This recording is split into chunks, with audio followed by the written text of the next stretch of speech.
SBC Media Partners presents Shikellamy Braves Football with Kevin Herr and the Chief Dave Ritchie. Shikellamy Braves Football on WKOK Sports.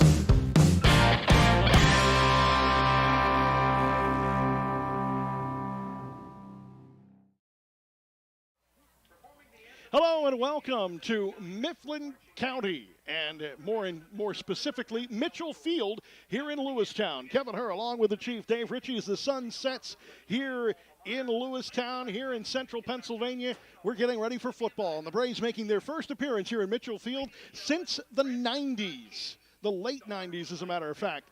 We'll pause for a moment now for our national anthem.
That's the Huskies marching band here in Mifflin County at Mitchell Field in Lewistown. Kevin Herr along with the Chief Dave Ritchie getting ready for kickoff tonight for this matchup between the Huskies in their purple pants, black jerseys, white numerals. Braves in the all-white tonight with maroon trim maroon trim. Well, actually, it's more like a purple trim and a maroon numeral. And for those of you joining us here on WKOK, News Radio 1070 WKOK, and the WKOK Sports YouTube channel, both teams have made their appearance out on the field here tonight. And we're getting ready for kickoff between this game between the 0-1 Shikellamy Braves and the Mifflin County Huskies, who are now 1-0. We'll take this opportunity to pause 10 seconds for station identification. This is Shikellamy Football.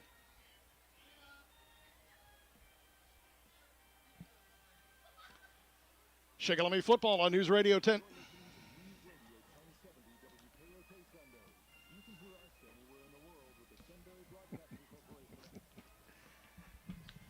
And we're back here at Mifflin County, where the Braves are taking on the Braves are taking on the Mifflin County Huskies. A full house tonight, Chief, on the visiting side. And if you're watching it on the WKOK Sports YouTube channel, you probably can see that here this evening as a great crowd. Shikellamy there getting ready, coming down from the, believe, the north end zone. But, Chief, you know I'm geographically challenged. You're right, Kevin. It's the north. I didn't get my compass out. And I would say there's probably between 2,000 and 3,000 people here tonight. This is one of the biggest attended games that I've seen in high school for a long time, besides the playoff game. Even some of the District 4 playoff games, they didn't have this many people here. Well, again, this is a team that hadn't won games in a long time, and now all of a sudden they're starting to feel like they can be a winning team again. That's youth night also. Well, that helps. So you've got all the midget football and cheerleading groups here, so they all did their thing before the game, and that brings even more parents in. But there's even people standing around the fence in the end zone, and the student section is actually in the south end zone, and they're in their Hawaiian shirts tonight, Kevin. Shikellamy faithful have come out tonight, made the hour and 5-minute trip, out 5:22:35 or a various amounts of routes to avoid Route 11. 11 and 15 we were told was pretty hectic to make the trip in for this Labor Day weekend. And this is kicking off a big weekend of sports here on WKOK. Well, I actually did last night with the Penn State Nittany Lions, Chief. If I'm a little foggy at times, it's because I stayed up to watch that a little too long last night. Yeah, well, I ended up falling asleep in the fourth quarter, and I woke up and they said, and that's the end of the game. See, what I did was I synced up my Alexa with WKOK on the Alexa app. hit pause on kickoff, waited for Steve and Jack on the Alexa app to get there, and hit play, turned the sound down on my TV. Now, Gus did a great job on Fox, don't get me wrong, but I enjoy listening to Steve and Jack a little bit more. That was the best of both worlds there. And plus, it's a good advertisement for Alexis. Or Alexa, as it were. Well, Alexis sounds better. Alexa. No, not a Lexus. Alexa. Alexa, not a Lexus. You can tell I don't have one, Kevin, all right? But you do have a smart TV. I have a lot of smart stuff in my house. You do have a smart TV because you watch a lot of times the WKOK Sports YouTube channel with the YouTube app. I have several smart TVs. See, there you go. And Apple TV. When your TV's smarter than you, that's a problem? Is that the story? Yeah, go. Let's do the game now, Kevin, okay? Hey, listen, I'm just stretching, waiting for everybody to finish up. The officials have had their huddle. All 6 of them have now spread out and are ready to go. Braves on the near side in their huddle in the white jerseys with the blue trim and maroon numerals. Yes, I did get it right that time. Maroon stripe down the white pants. And, of course, the Tomahawk helmet this year with the white and maroon stripe in the center. Braves will be receiving the ball to start this first half. Running downhill from north to south, Kevin. Indeed, they are moving left to right as we view things here on WKOK and on the WKOK Sports YouTube channel. Parks Gill will kick the ball away from the near hash mark at the 40-yard line. The question is, who will he kick it to? Of course, back deep, Morgan and Martin. And the upbacks are just as dangerous as Luke Snyder. Smith and Luke Snyder, yeah, you're right, Kevin. And Schaefer Knights. And Fernandez also. Kevin. Right, that's what I'm saying. I don't know where you kick this ball in the front line. Maybe that's about the only spot that's good because Fernandez is sitting at about the 35-yard line. He can run him back too. We are just about ready to get underway. And Parks Gill will put his right foot into it. He'll pop one up. And it'll be taken by Schaefer Knights at the 28, to the 30, to the 40, midfield to the 45, to the 50, spun down into Mifflin County territory at the 47-yard line. Kevin, that's like giving the bull the red flag to go after. I mean, Isaac did a great job. He just went right down the field, right up the middle, and he bulled a couple of people over. And Braves with great field position at the Mifflin County 47-yard line. 1st and 10 at the 47-yard line. Shikellamy will break the huddle with the starting lineup that we mentioned earlier tonight. They'll go right out to the ball. And Raybuck will be in the shotgun with a sidecar right. 3 receivers, 2 to the near side. Ball about the middle of the field. And they'll send a man in motion to the far side. That's Snyder. Snyder sets up now as the wing. Direct snap. Here's the handoff. Schaefer Knights. He is drugged down immediately at the 50-yard line. And a beautiful open field tackle by Ettinger for a loss of 3. Well, Ettinger just stepped up into that gap and fired, and nobody picked him up, Kevin. Again, it looks like the Braves are going to have to, make sure they cover each gap when they're on their blocks, and that time they did not, and that's a 3-yard loss for the Braves. 2 actual black shirts and purple pants made it into the interior where you don't want anybody if you're in a running game. Well, they've got a 3-5 defense out there. You might as well say it's a 3-7-2 right now, Kevin. Yeah, they kind of play. They call it a 4-4, or a 5-3, but it's really not. It's a 3-5. The defensive ends play like outside backers. And again, shooting in on a blitz and coming in untouched is Owen Geip, who's listed as a defensive end, but more like a linebacker. And that one will actually bring Jim Kaiser out for a timeout here early on after the loss goes back 5 yards to the 45-yard line of Shikellamy. They actually the official charged the timeout to Mifflin County, but it was Shickellamy's timeout. It is Shickellamy's timeout. Number 11 came free. I mean, there was nobody there to block him, and evidently there's somebody that needs to pick him up on the backside, and they did not. But that's I think you're going to see that all night long. You're going to see people like Owen crashing in from the outside and bring the inside backers up in between the 3 linemen that are there and just try to wreak havoc. 11:03 to go here in the first quarter. Shikellamy right now with minus 8 yards on the ground, and they'll bring the Shikellamy offense back onto the field here with a 3rd down after the timeout. 3rd and 18. Last one out was Coach Logan Leiby, the Selinsgrove standout who went to Bloomsburg University, of course. Raybuck now in the direct sec.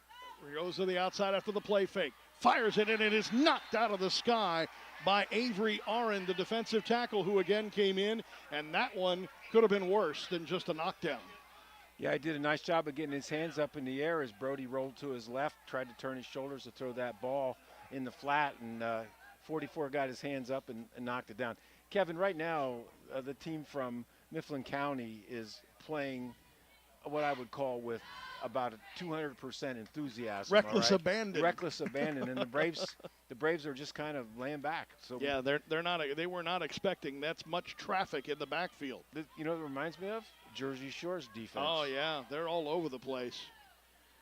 Here comes the punt. Coons will be back at about his 32-yard line. And back deep will be Wilson, Isaac Wilson. Pretty good snap. He'll angle it to the near side, but it'll go right down the middle. Boy, did he get his foot into that one. Hits at the 15 to the 10, rolls down to the 5. Wilson will pick it up at the 5. Go to the outside to the 15, to the 20-yard line. Breaks a tackle to the 22-yard line.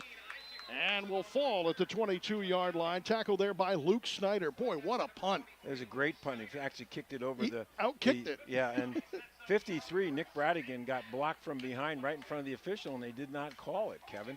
I don't care if you block him with your shoulder, if you push him from behind. It's still not legal. You can't do that. Cannot do that. I'm sure people that were watching on television saw it. Well, I'll tell you, that was a heck of a punt, and Wilson had to pick that one up at his 5-yard line. He got about 18 yards on the return because I agree with you. He outkicked the coverage. They did catch it. Oh, they did see it. Oh, yeah, Yep, they're marking it off now. Yeah, they're marching it back now. So that'll spot it down to about the 13-yard line. So they'll start from their own 13-yard line, 1st and 10 for the Huskies. We expected to see Logan Parks, but it looks like Landon Eichhorn is the quarterback right now. And it is. It'll be the 5'10", 145 junior, 3 for 4, 26 yards passing last week, 2 for -6 on the ground. They'll go with a double wing set, shotgun, sidecar left. So Eichhorn will give the ball away, and he'll go right to Schaefer right out of the gate. Schaefer will get maybe a yard before he is spun down at the 14-yard line. Well, his namesake on the other side, Matt Schaefer, in there to finish it off. But you have to give all those 3 big guys in the middle. All right, Wetzel along with Rouse and Raybuck on the other side. So they just clogged the middle up. Coming out to the near side is Sheeler, the wide receiver. Man-to-man coverage there. 2 receivers to the short side, moving right to left from the far hash mark. Eichhorn, the quarterback, goes back, looking to the near side, lobs one up. Fighting there is Sheeler, and a great defensive play by Jaden Packer to knock it out of the sky. Oh, Jaden stayed right with him, and he turned around at the right time, Kevin. The ball was almost there, and he shielded the receiver from it. And if there was going to be an interference call, it would have been on the offensive player. But nice job by Jaden Packer.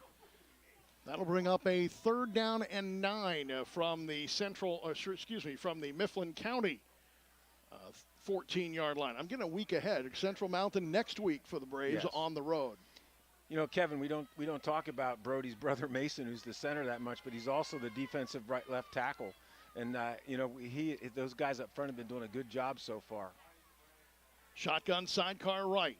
2 receivers near side. Play action pass. Back to pass Eichhorn. Pressure from the backside. He's going to throw it on the run. He's got a man, and it's complete and just stumbled up.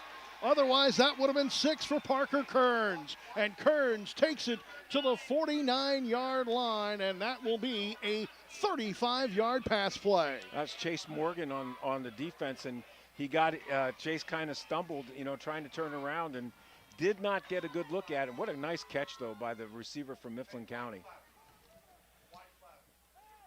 And we got 1st down and 10 at the 49-yard line. 2 receivers to the near side, 2 to the far side. Eichhorn now 1 for 1 on passes. He's got the ball again. He's going to hand it off to Schaefer. Schaefer spun down into Shikellamy territory at the 48-yard line. Well, actually, Mason Raybuck on his penetration made the runner turn inside, and he stumbled, and he did pick up 2 yards on that play. But again, the Braves doing a good job on the run. 2nd down and 7 for the Huskies. 9:05 to go here in the first quarter. Scoreless. Mifflin County with their first drive. 2 receivers coming to the near side, 2 to the far side. They run that spread formation quite a bit. Eichhorn, the quarterback, he calls for the ball, has some time in the pocket. Hits the man on the inside. That's Wilson. Wilson down to the 40. Ball is free. I didn't hear a whistle. Now they say he was down, and the whistle came a little late. That'll be good enough for a 9-yard gain and a first down at the 39-yard line. Boy, he did a nice job of finding that soft spot in the zone, Kevin. Tackle by Luke Snyder was in on that, along with number 16, all right, which would be Matt Schaefer. So that'll bring up a 1st and 10 from the 39-yard line. Clock winding with 8:39 and counting. Actually, 8:29 now and counting in the first quarter. Eichhorn now in the pistol formation with Schaefer the back deep. He will hand it off to Schaefer on the stretch play. Stretch play comes up, finds a hole across the 40 to the 35, down the sidelines to the 20, to the 15, caught from behind at the 5-yard line, and a touchdown saving tackle on the far side of the field for the Braves. That was a great kick-out block on the man that was supposed to turn the play in, and there was nobody that scraped outside to get to the runner as he turned upfield, but lots of speed there, Kevin. I thought it was Morgan, but I couldn't quite tell. The numbers got bunched up in his uniform, and I can't see either one of them right now. So it'll be 1st and goal at the 4-yard line for Mifflin County. The Huskies break the huddle. They'll send 1 to the near side, 1 to the far side. Backs are split now. Actually, I'm going to correct that. It's now a shotgun with Eichhorn and a sidecar right. Eichhorn with a direct snap. He'll hand it off first back through, and the only back, and that one's Schaefer, and Schaefer's met immediately and dropped. There was absolutely nowhere to go because stuffing that one up was Luke Snyder. Well, Cooper Rouse and Mason Raybuck were the 2 linemen that had him. Luke Snyder got there after things were pretty well taken care of, Kev. That's what you want, though. You want more than one guy on that tackle. You know, it's not when they run right at Shikellamy that it causes a problem. It's the off tackle, the sweep. And, of course, they haven't put any pressure on the quarterback yet either on his pass plays. Eichhorn now with Schaefer to his left side this time. 4 receivers again. Far hash mark coming to the near side. Now there's a little bit of pressure on Eichhorn. He's got to roll out to the 5. Spun out of bounds at about the 4-yard line. Brought out of bounds there by Luke Snyder, the Mike. And also there on the tackle. You know, at the last minute, they moved Matt Schaefer into that slot in the defense, you know, and he was supposed to contain the quarterback. And what happened was his angle was bad, and that's how the quarterback got around him. That would have been a big loss for Mifflin County if that would have happened. So now it'll be 3rd down and goal at the 3-yard line. Braves defense trying to make a stand here with under 7 minutes to go here in the first quarter. We have 2 receivers, ball in the near hash mark. 2 receivers each direction. Eichhorn now running out of time, and they are going to have to take a timeout. He had about 7 seconds left on the play clock at that point, and I think they had some motion coming. But I think that the coach looked over, and, you know, the offense looked a little tentative once they got out and got themselves set. And, you know, it's a possibility that, hey, we got a good situation, or we better not screw it up by having a motion penalty or somebody being in the wrong spot. So good timeout by the Mifflin County coach. Braves get a stop here. You know, I don't know if Mifflin County would on 4th down would kick a field goal. They might try to punch it in. You know, this early in the game. Yeah, it's a risk-reward type of thing. But you've been able to move the ball. I think at this point, if you're the offense and you've been able to move the ball, you kind of challenge your offense to do so. Shane Breon, the coach here at Mifflin County, trying to get things all squared away here again and make them the power. But this is a big game for Shikellamy. They're playing a team that is an upper level than them, so a lot of bonus points available if they can get the win. Eichhorn on a 3rd down and goal from the 3. Man in motion to the far side is Wilson. The flow is going to go that way. Wide open is Wilson. Nobody went with him. He's into the end zone. Touchdown. He's the Mifflin County. He's the guy that went through the entire backfield, went right through the formation, and as soon as he got around the end, he just turned up in, and there was nobody there, and just a nice pass. So Mifflin County cashes in first here. That was a long drive. That one started back at the 14-yard line. one nice pass play and one heck of a run. Yeah, in that a couple of situation. big third down conversions, including the one that put points on the board. Parks Gill is 2 for 2 on extra point attempts this year. He will set now. Snaps low, sets down. The kick is up, almost blocked, but he just got it away and high enough to get it in. Boy, I'll tell you what, that ball is any lower and it's blocked. Shikellamy got some pressure in there with the low snap. But with 6:52 to go here in the first quarter of play, it is Mifflin County 7 and Shikellamy nothing. Next week I'm just going to say Mifflin County all week, all game. Kevin, it's exactly what Mifflin County did to Central Mountain last Friday night. Took the ball and went right down the field with a couple of nice runs and some pass plays and punched in and went up 7-0. They did a good job of holding Central Mountain on the next series, and then they put another one in to make it 14-0 very quickly, and then that's all they scored. But the Braves are in serious trouble if they don't get those blitzes straightened out that the defense from Mifflin County is running, because they're not even getting the handoff in the backfield before somebody's on them. That drive and that big pass play could be our Shamokin Dam Health Center backbreaker play of the game. We'll have that coming up for you in the fourth quarter. But an update on our Blaze Alexander Ford Built Ford Tough Game of the Week. Juniata with an early 7-0 lead over Selinsgrove in the first. That game on Eagle 107 and on the SBC Sports Live YouTube channel. Todd Hummel said Juniata is a much improved program. We're not far from the Juniata right now. The river, that is. That's for sure. Parks Gill will kind of pop this one up. It is taken by Morgan at the 15 to the 20, right up the numbers, now to the outside of the 25. Spins off a couple of tackles, works his way to the 27-yard line, and is brought down at the 27-yard line by Brody Rischel. That's a good idea. Kick it high and kick it to the sideline, and pin him. And pin him in here, and then you just, your lanes can be filled and flow over and keep him in one spot. Don't let him get to the middle. Shikellamy trailing at 7-0. 6:44 to go here in the first quarter, and their second possession after having minus 9 yards on the first drive. Brody Raybuck now the quarterback. Lots of black jerseys made it in the backfield in the last series. See what adjustments the Braves offense has made. Schaefer Knight's the lone back to the left of Raybuck. Raybuck takes a direct snap, gives it to Schaefer Knight. Tried to spin off a tackle, and he ends up going right down. He was tackled that time by number 54, Corey French. And French was in the backfield. Well, number 4, who's an outside backer, Logan Parks. There's a flag then, Chief, on the play late. Sorry to interrupt you there, but there was some chatting going on by the corner and the receiver here on both sides. And I don't know if this one's going to go both ways or if they're going to go one way or another. So I didn't mean to interrupt you there, but we'll wait for that call here, and then we'll finish that thought here in a moment. So we'll see. If it goes both ways, it's one of those, what good did it do? We just played first down over again. Well, that's true, yeah. But I think it's a dead ball, though. Okay. Let's see. It's a personal foul against Shikellamy and a personal foul against Mifflin County, so they will offset. So that did go both ways as the chatter was going on both sides.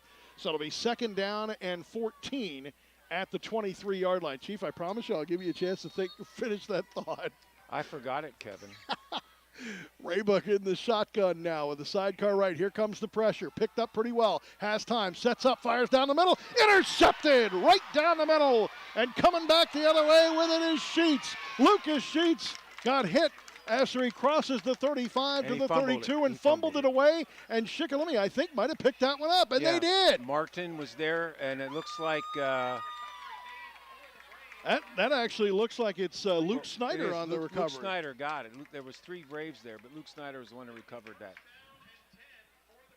Boy, Brody threw that right to the right where the linebacker was standing. Yeah, right? I'm not quite sure. I don't know if maybe a wrong route was run. No, there was a guy, but he was about 5 yards deeper. The pass needed to be a little bit higher. 6:07 remaining here in the first. 7-0 in favor of the Mifflin County Huskies. The Braves turn the ball over, then get it right back on the same play. So technically that goes in as 2 turnovers, right, Chief? Yeah. A turnover for both. You got it. Raybuck now in the shotgun once again with a new set of downs. Gets the direct snap, comes to the near side, swing pass to Snyder, bobbles it, gets it back, breaks a tackle of the 35 down the sideline. He's going to be off to the races. He did not step out of bounds. Yes, he did. He stepped out at the 46-yard line by a shoelace. Well, Luke has that strong upper body, and you're not going to arm tackle him even when he's trying to catch the ball. Did a nice job of running through the tackle and then tiptoeing down the sidelines. And Kevin, it was hard for us to see if he did step out of bounds because it was close. It's right in front of us, but we're not looking along the sidelines. We're looking across the field. And it will go down as a 20-yard gain on a great run and a broken tackle. Shotgun formation, first positive play for the Braves. Here's the handoff. Schaefer Knights has some running room off the left side. Breaks a tackle, spun around, can't get his footing, but he still is able to at least finish to about the original line of scrimmage, and he still hasn't gone down. We're not blocking a soul. We're not blocking anybody. It just doesn't, you're not going to be able to run your offense if you can't have running plays. And in running plays, you've got to block people. They got to start, instead of looking at man, they got to look at areas where people are showing up. Well, that's why they have halftime, Chief, That's what they always say. You make your best adjustments then. Back to pass, rolling out to the near side. Great pass, incomplete. Turber could not hang on to it. Ethan had it right between his hands, and Raybuck on the move threw a dart. That's one of those that should have been caught, Kevin. It was right there, hands. I don't know that he would have gotten more than about 5 yards. But he would have got 5 yards. But he would have gotten 5 yards, yes, right. Exactly. Yeah. And again, Mifflin County was bringing somebody from the backside, so Brody had to get rid of the ball. 5:14 to go here in the first quarter. Mifflin County leading it 7-0 here at Mitchell Field in Lewistown. First time the Braves have been here in the 21st century. I just like the way that sounds. That's why I keep using it. Raybuck in the shotgun with a sidecar left. 3 receivers, back to pass, no pressure, 3-man rush. Fires it, complete to the far side. Finding some running room over there to the 38-yard line for the Braves is Jaden Packer. Packer with his third grab of the season. And we got somebody down for the Braves. They wanted to quickly line up for a 4th down play, but the injury's going to stop that, so that means they're probably going to have to punt, Kevin. Looks like Nick Brannigan is the injured Brave. 4th down and about 5 at the 41-yard line, but the Braves were able to get some positive yardage there, both in the air and on the ground, Chief. Well, the last 2 times that Brody has had to throw the football, he's had time to throw the football, and that means a lot, all right, especially if you got to set, don't want to throw off that back foot. And he's delivered the ball.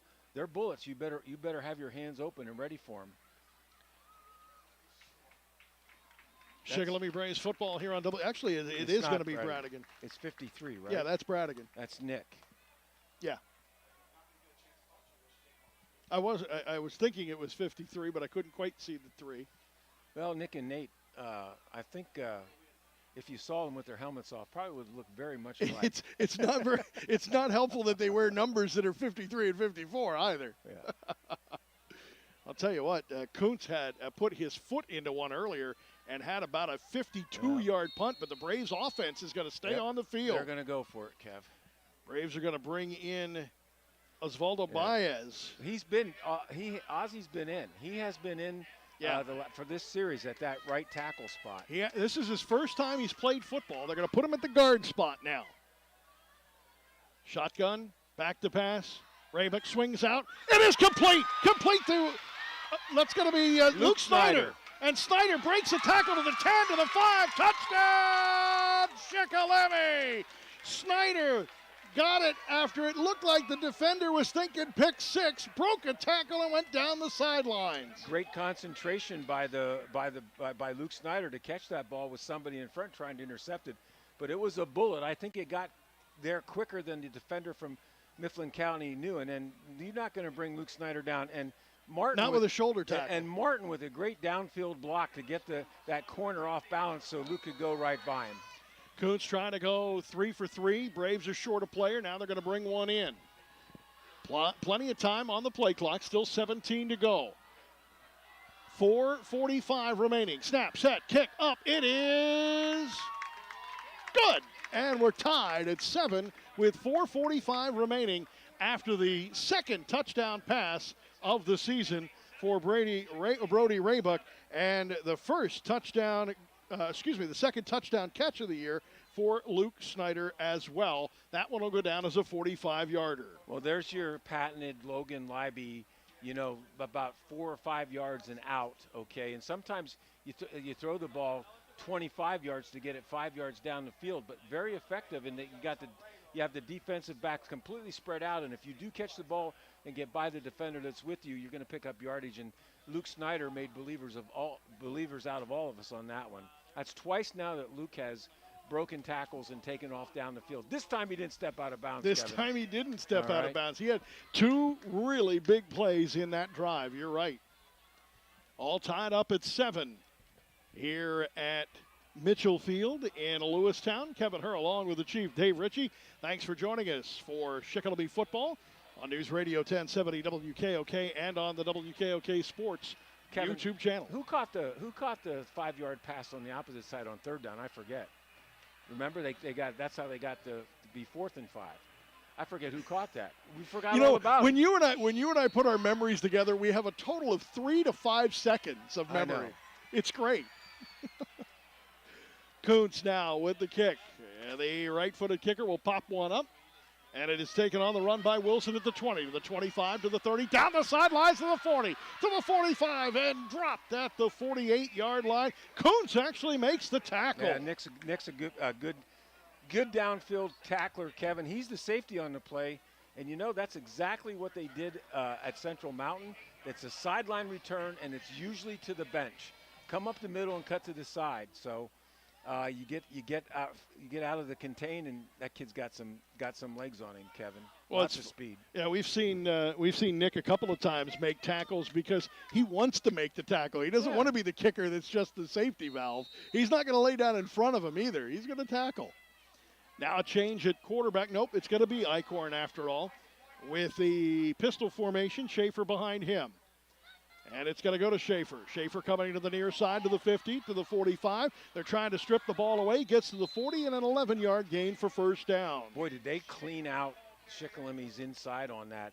He came off the left tackle, and he had all kinds of room, and they had the outside backers spread out, so Schaefer had to come a long distance to try to get that tackle. Woo. That's what they're doing, Kevin. Spread them out. Well, Shikellamy doing the same thing. Yeah, spread them out and see what happens after that. Eichhorn in the shotgun now, 4 quicks. With the clock running at 4:05 to go in the first. Back to pass, Eichhorn. Now some pressure. Rolls out to the far side. Has to throw it away. But a sliding catch at the 28-yard line by Parker Kearns. The junior picks up his first pass reception. Is it a completion or was he out of bounds? No, they're going to say he was out of bounds. His foot was out of bounds when he made the catch. Wow. That was a great effort, though. It sure was. And I'll tell you, there was a lot of pressure being put on that time by Mason Raybuck. I thought he was going to get him. All right. And Mason just about hauled him down for a loss, but he made him force that pass maybe a little bit sooner than he wanted to. Second down and 10 at the Shikellamy 40-yard line. Eichhorn with a pistol formation. Double wing to the near side. Here's the handoff, and it goes to Schaefer. Schaefer will go nowhere. On the other side, Isaac Schaefer-Knights leading the tackler procession along with Turber. Matt Schaefer and Turber. Yep. I mean, they came right. The linebackers did a nice job. They filled the hole, and bang, all right. Loss of 2 yards on the play. Big play here, Kev, 3rd and 12. Third down and 12 from the 43-yard line. 3:24 remaining here in the first quarter play, the clock winding. Can I say left hash? Left hash? There are no hash marks I know. here on the field. You have to estimate them, all right? There would be where the hash marks would be. They're there, but nobody painted them. They didn't finish them. They didn't finish them. Ball to 43-yard line on a 3rd down and 13. Eichhorn back to pass from the shotgun, rolling out, has time, sets up, fires it long downfield. It is complete at the, no, he dropped it, but a flag coming for pass interference as Parker Kearns caught it and then lost it but they're going to get 15, or they're going to get the pass interference anyway at the 10-yard line. And that might have been a PI that you would say by Chase Morgan that was okay, because if he didn't, it might have been 6. I don't understand how we're getting beat deep all the time, Kevin. That'll be first down, 15-yard penalty, first down. Braves did a nice job on the first 2 plays in this series that Mifflin County's been running, but that third Kevin, they've been rolling out right. They have rolled away from the pressure every time. Every time. And I'll tell you what, Chief, that's on the opposite side of the field. It is a very long view for us through a lot of players at a very low angle here on the visiting stands, because we're only about half as high as what we would normally be, and it was hard to see, what the interference was, but the officials had 2 flags there. Eichhorn with a handoff now. He'll give it off to Schaefer, and Schaefer goes nowhere, but he does find a way in a cloud of dust at the 20-yard line to get to the 19. I actually think the Braves tacklers, there were so many of them there that they actually helped him pick up a yard Kind of or pushed 2. him. Yeah, It's kind of like the Penn State touchdown on the quarterback sneak. Exactly. It was a little, I used to watch Ice Road Truckers. They have a thing called push truck. That's what it reminded me of. One truck pushing another one up the hill. Push trucking. Well, he only got a yard. He's not even a full yard on that, Kev. So the time will wind down to 2:15 to go in an all tied up 7-all first quarter. And the Huskies of Mifflin County with their second possession, trying to come in with their second score. Eichhorn now with the direct snap. Back to pass, has some pressure, rolls out, and he's got to go down at the 30. He is ripped down at the 30-yard line by Mason Raybuck. And he just took the jersey and spun him to the ground. Oh, Mason with a nice inside move got by his man, and then he got outside of the quarterback. And, was that a fireman's carry he used there, Kevin? Because Mason being on a wrestling team, and the wrestlers make great tacklers, I'm going to tell you. What a great defensive play by Mason Raybuck. 9-yard loss will bring up 3rd down and 29 from the 18-yard line. Actually, I'm going to correct that. 3rd down and 20. They corrected the scoreboard at the 29. There we go. No, we hopefully won't let anybody get behind us. Big 3rd down. And, that one may have put him out of field goal range, too, Chief. Eichhorn now with the running back to the left is Schaefer. Eichhorn. 2-step drop. Fires it in. It is incomplete. Morgan had it for a second and then hit the ground, and I think lost it when he hit the ground awkwardly. Both defenders ran into each other for Shikellamy. Martin, and I don't know who the other one is that's down, but that's Morgan, I think. Morgan, yeah. Yeah, they ran into each other as they were going for that ball. So Morgan still down with 1:01 to go here in the first quarter, all tied at 7. 4th and 20 coming up here for the Mifflin County Huskies. We'll see what they end up deciding to do here in just a few minutes on that 4th down. Let's take a look at the scoreboard. Southern Columbia leading Shamokin 23-0 in the first quarter. Danville shutting out Line Mountain 17-0 in the first. Loyal Sox 7, Hughesville 0 also in the first. Hamburg 21 and Warrior Run 0 in the first. In the second, Halifax and Midwest are scoreless. If you're from Hamburger, are you a hamburger? If you're from Hamburg, are you a hamburger? Yeah. Or are you a Hamburgian? That could be. Beautiful If you school. like Hamburgs, are you a Hamburgian? Beautiful school, Kevin. We went down and played them in girls basketball about 10 years ago. Beautiful facility they built down there in Hamburg. So. They don't have any cheeseburgers, though. No, they don't. No. No hot dogs either? All right, Kevin. I tried to go with hamburger, and you proceeded to go through the entire. Well, it is dinner time for me now. The entire concession stand menu. All right. Jeez. It is dinner time, for me. All tied at 7 with 1:01 to go. It'll be 4th down and 20, and they're going to go for it from the 29-yard line. And right now, Eichhorn is calling for the play because I think they need to bring somebody in. Yeah, they had to bring in Wilson. 15 on the play clock. Now they're going to bring in the receiver Sheeler from the far side and tighten things up on the far hash. Is it going to be a pooch? I don't know. 8 seconds. Yep, they're going to go back to pass. Eichhorn looking, firing it down the middle of the field. It is caught and dropped. He caught it. Wilson caught it for a second and then dropped it, but the official has now said it was recovered. It is going to be a fumble, fumble recovery. And a completion. Oh my! That's a bad call. That's a tough call right there, completely, and that's going to be good enough for a first down. Oh my! On the 5-yard line. Wow! When he hit the ground, the ball popped out. The official said he was down at that point on the ground. And with under 30 seconds remaining here in this first quarter, they'll have one play after converting on a 4th down and 20 with a controversial ending. Eichhorn with a pistol formation. He'll look over the defense, call for the ball. He'll hand it off Schaefer. Schaefer to the 5, to the 3, and that will do it for the first quarter play. At the end of 1, Mifflin County driving. We're all tied at 7. This is Shikellamy football on WKOK and the WKOK Sports YouTube channel.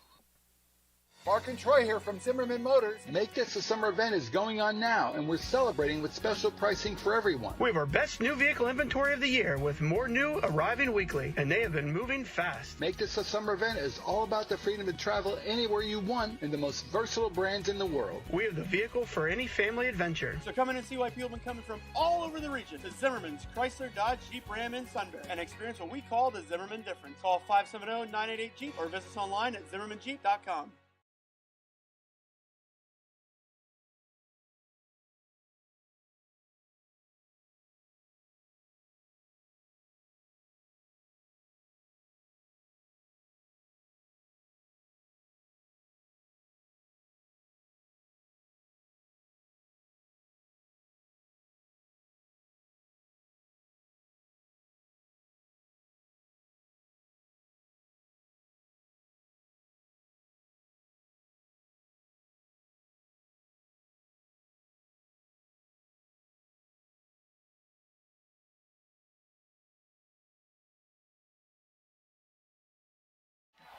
After a 4th down and 20 conversion and a 4-yard scamper, right now with the second quarter just about ready to play, it'll be 2nd and goal from the 1-yard line. So the Braves defense will now make their way to the end zone to our right. You really got loud all of a sudden, Kevin. Could Did you I? turn me down a little bit? I've been trying to turn you down for years. Yeah, I know. Thank you, buddy. You listen to Steve Jones, I turn you down all the time. Yes, you do. Eichhorn with a pistol formation. He'll hand the ball off, and Schaefer will go to the left side, and he will not make it into the end zone. Are they going to blow the whistle? Yes, they finally do blow the whistle after several minutes, and now a late flag coming in, and this one might be on somebody taking Schaefer Knights to the ground after the whistle. That should be because he was trying to get up and the guy hooked his leg and it might have been inadvertent, Kevin. You know, didn't mean to do it, but it happened. Yeah, and I don't know. And those whistles are really tough to decide when forward progress is stopped to blow it. And I think at this level, it's one of those things that better safe than sorry sometimes. But he's going to pick his flag up. I don't think so. Well, he did pick his flag up. He did. Well, he yeah. didn't wave it, I don't. Kevin. Yeah, I don't think. Yeah, they're going to march it off for unsportsmanlike conduct, even though I don't think he signaled it yet. That's 15. Yeah, and that'll march it back to the 15-yard line. So it will now be, and that's probably it is a dead ball foul. So it's 3rd and goal from the 15-yard line. Oh, they've been here. No, before. it's 4th down. Correction. 4th down. They've been here before. It is 4th down and goal at the 15-yard line. I think it's 3rd down, Kevin. The official signal 4. Oh, did he? Yeah, and the ball marker says 4 as well. The down marker says 4. The scoreboard says 3. Yeah, I will go with the guy in the white hat who held up the fist in the air. He's got the little finger thing that goes over one finger every time a down moves. Right. It is 4th down.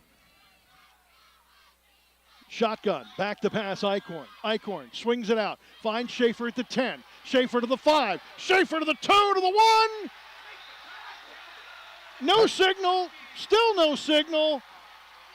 I'm assuming it's a touchdown, even though no one signaled it.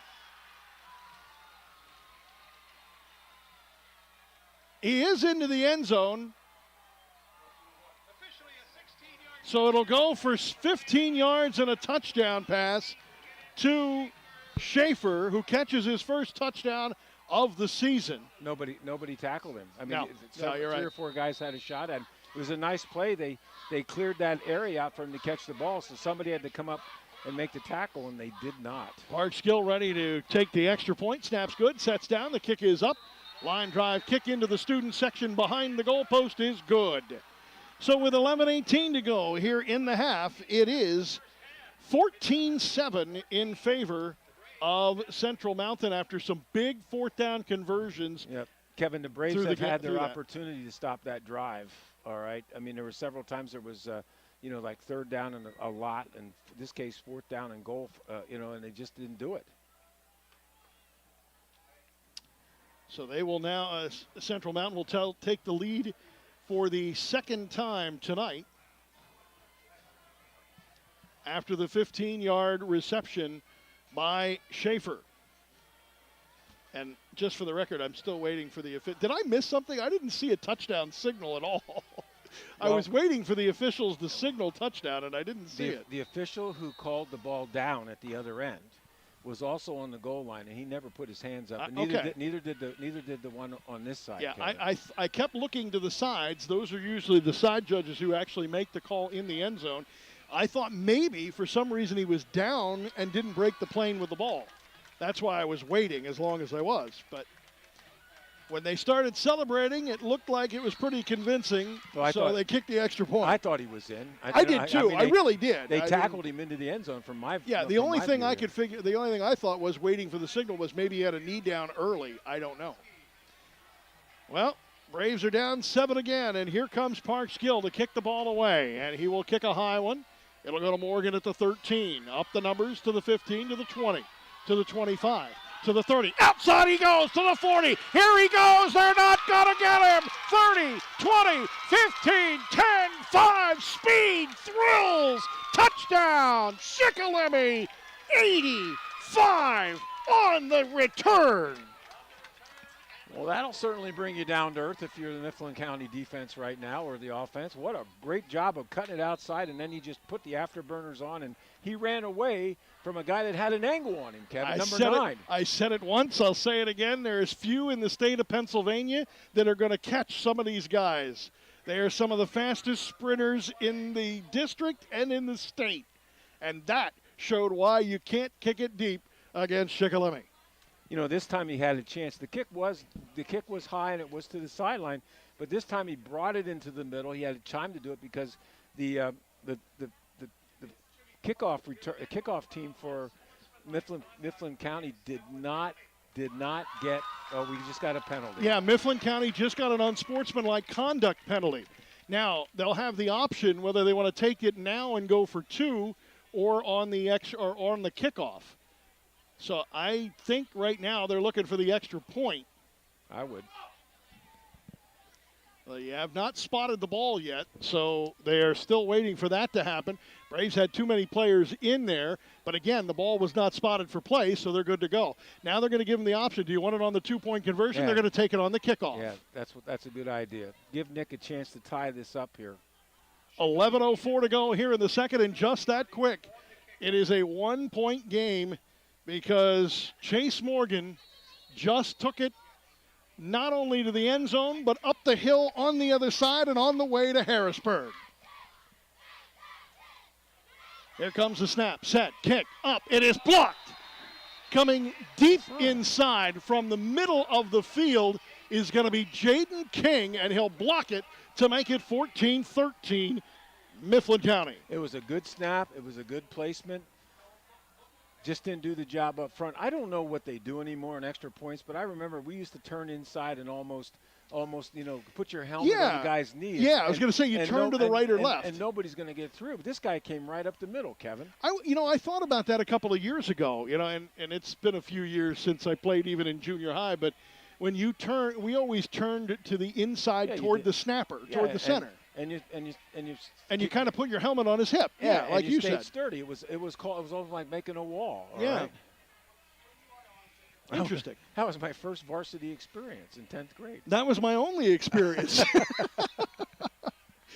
That was when, listen, when I was on Extra Point, I realized that my career was not going to be on the field. So I learned that early in life. I felt pretty good about it, because, when I was like 6'5" and 220 pounds, you take up a lot of space in there. So, and you took up a lot of space too. I took up a lot of space, but I just didn't have any talent. I was really good as a blocking dummy, though. I mean, well, how about a tackling dummy, Kevin? No, because tackling dummies at least give you a little bit of resistance. Besides, my speed was what really made everybody impressed. Yeah. In other words, if Chase Morgan were running that back, I would have seen him, and that's about the extent of it. After that, it would have been gone. I know. It's now we'll see. Hopefully they don't kick it into the end zone. Well, yeah, get high in the air. The Braves are kicking it from the 45. Don't be surprised if we see a surprise onside here. They're from the Mifflin County 45, and there it is! And they're diving for it, and Mifflin County just got on that football at the 31-yard line. I tell you what, they did catch Mifflin County going backwards, though.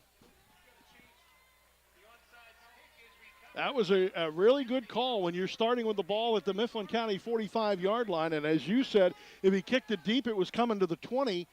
Take your chances. The Braves were really close and still, in my mind, recovered an onside kick last week that they did not get. After watching it back on the WKOK Sports YouTube channel, I still believe that was a good recovery. Yeah, that was a nice onside kick by Nick again. I mean, and then as he kicked it, he just followed right along with it, too. The only thing the ball didn't do is it didn't take that high hop that you would want it to take. So Mifflin County with the ball now, leading it by 1 with 11:03 to go at the 31-yard line of the Huskies. Moving left to right. Eichhorn, the quarterback, sends a man in motion. He's going to give it off to that man in motion. Ooh, and he is going to get leveled. Wow, a big hit on number 81, I believe it is, but I don't have an 81 on the roster. I don't know who put him down, but it was a textbook tackle, Kevin. Wow. I'm sure the people on YouTube television got a good look at it. That's a 2-yard gain for 81. Again, don't have an 81 on there. I don't know if somebody had to do a uniform change or what, but we'll try and get you that number here in just a few minutes. 2nd down and 8 now as the lights take full effect here, and it gets a little bit more comfortable as the sun sets over the way towards State College. Eichhorn back to pass, rolling out to the near side, firing it, and it is complete to number 81. It will take it to about the 45, and a late flag for a hit out of bounds. That's, you have the guy you're tackling, you're riding him out of bounds. He goes out of bounds, so you get a penalty. 81 is Dupree Reed. And that's who caught it. Dupree Reed was wearing a different number earlier, and he is wearing 81 now as a big catch, gain of about 10, and then another 15 for the personal foul for the tackle out of bounds. That'll put it into Shikellamy territory now at about the 40-yard line. Actually, it'll be at the 40-yard line. He came out to block Fernandez, all right, and then released and got in between him and the corner. It was an excellent pattern. They ran the corner out of there with another receiver. 1st and 10 at the Shikellamy 40-yard line. 10:05 to go here in the first half. Shikellamy trailing it by 1. Eichhorn with the pistol formation. And that ball is free and on the ground, and a scamper for it. And it looks like the center might have hopped back on that one, and he did. That was recovered by Elijah Osborne. Didn't look like Osborne looked like he was trying to snap it and just lost the ball between his legs. Cooper Rouse put a little bit of hit on him there, all right? And they kind of got, luckily for the center, all right, the ball just laid right there. All he did was fall on it. So they'll bring out 2nd down and 10 after the loss of about a half a yard. Eichhorn will take the play from the far sideline and come out to the near side as we view things with the clock running with 9:24 to go here in the half. Don't forget, we'll be looking for that Shamokin Dam Health Center backbreaker play of the game. Well, I tell you what, it could darn well be that Morgan return of 85 yards after the Huskies scored. Here's the handoff, and the handoff looking for room is Reagan Ettinger, and Ettinger will find absolutely 1 yard, and that's it. And that's only because he leaned forward when he fell. Yeah, going Cooper Rouse right in the middle of that thing along with the linebackers, Kevin. So it should be third down right now. It indeed is third down. Now it becomes dangerous because they'll put the ball in the air. Third down and 10, and you're right, Eichhorn has been really good in the air here tonight. However, the Braves have been able to get some pressure on him. He has not had a very comfortable pocket over the last few plays, but he has been able to convert big third and fourth down pass plays tonight. Eichhorn, the 5'10", 145 junior. We expected to see Parks get the start. He did not. Offset shotgun, back to pass, pressure coming, picked up well, sets up, fires it, incomplete, threw it too low for Parker Kearns, and he had Kearns open on a little bit of a curl pattern, good for about 20 yards, and it falls incomplete. It'll bring up fourth down and 9. I would think that needs to be a linebacker's responsibility. If you're in a zone pass defense there, Kevin, when that guy comes in and runs a curl, you should be sitting right there where the ball's coming. Somebody's got to drop. Yeah, exactly, and it didn't look like anybody dropped that time. So we got a fourth down here, Kevin. Well, they have converted on fourth down a couple of times tonight, Chief. Braves could use a defensive stop here. They have not had the lead yet tonight. And with 8:14 to go here in the half, they trail it by 1, 14-13 to Mifflin County. And they are milking the clock, Kevin. They're using all 40 seconds, all right? Well, the clock, and they're not being able to use they're using all the play clock. They're down to 5. You're right, down to 4, 3. They're going to have to use a timeout, and they do. That'll be their second timeout. They'll have one timeout remaining here in the half as that play clock got way down the line there. Let's take a quick look, Chief, at our Blaze Alexander Ford, Built Ford Tough Game of the Week. Juniata shutting out Selinsgrove in the second quarter by a score of 14-0. That game on Eagle 107, eagle107.com, and on the SBC Sports YouTube channel. Elsewhere, Jersey Shore leads Lewisburg 21-0 in the first. That's on 100.9 The Valley and WVLY.com. Southern Columbia ahead of Shamokin 23-0 in the first. Danville pounding Line Mountain 31-0 in the second. Loyalsock 7, Hughesville 0 in the first. Midwest 14, Halifax 7 in the second. Towanda 7, Milton 0 in the second. Hamburg 21 and Warrior Run 0 in the first. Troy leading Montoursville 14-0 in the second. Mount Carmel 14, Dunmore 7 also in the second. Mifflinburg 14, Central Columbia 0 in the second. Now, I know we're going to get a text. We're going to have to find out the Valley View Berwick score, Kevin. Here we go, fourth down and 9. Shotgun formation, Eichhorn back to pass. Pressure's coming. Fires it, has an open man, and it is caught. Did he keep a foot in bounds? Yeah, he got it. He did. Great grab by Isaac Wilson. And Wilson will pick it up, and they'll spot it at the 20-yard line, a gain of 20 and a first down. Wow. That was a catch. Not much you can say about it. I mean, the ball was thrown right on the spot, and he got it between the inside or the up guy and the back guy. Wow. Another big conversion. This one again on fourth down now. They'll bring Schaefer back in the backfield. 3 receivers to the far side of the field, moving left to right as we view things. Here comes Eichhorn, rolling out to the near side. Looking, setting, firing, and it is incomplete. He wanted to get it to Wilson, but Wilson was going the other direction, and Morgan had a better chance at it, but Snyder had a better chance at it, but he slipped and fell. The ball was there to be intercepted. It just didn't happen, Kevin. That time the Braves did a nice job of covering everything on the flood pattern on this right side. And we did get an update that Selinsgrove is now at the half, trailing Juniata now by a 14-0 score. That's our Blaze Alexander Ford, Built Ford Tough Game of the Week, where it's worth the drive to Route 45. It's been a long time since the Shikellamy offense has been on the field, Kevin. Sure has. When you get a kickoff return for a touchdown of 85 yards, there's no chance to get the offense on the field. Eichhorn now with the shotgun, gets the pass, comes out, or gets the snap, comes out to the near side, looking to pass, dropped and sacked at the 19-yard line. That one coming on the hands of Lucas Wetzel. Yeah, Lucas, a nice job. Flattened out the line of scrimmage, came right down, and when they turned the quarterback in, he was there to make the solo tackle. Good hustle by number 11. That'll be his first sack of the season. Didn't get a chance to play a whole lot last week, had some problems with leg cramping throughout the second half, and getting some playing time here tonight. He did score a defensive touchdown. Yes, he did. Yes, he did. Scoop and score-ish.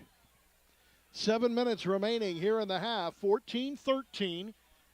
Mifflin County with a 1-point lead and will drive now with a third down at 11, but they have made some big conversions on third and fourth down tonight. Eichhorn with Schaefer to his left. Sets up. Takes a direct snap. Back to pass. Firing it downfield. Wide open. Touchdown, Wilson. But a flag is going to bring it back, and that's going to be for a hold because Wetzel was going to be sacking the quarterback if he didn't get held. Holding. You're right, Kevin.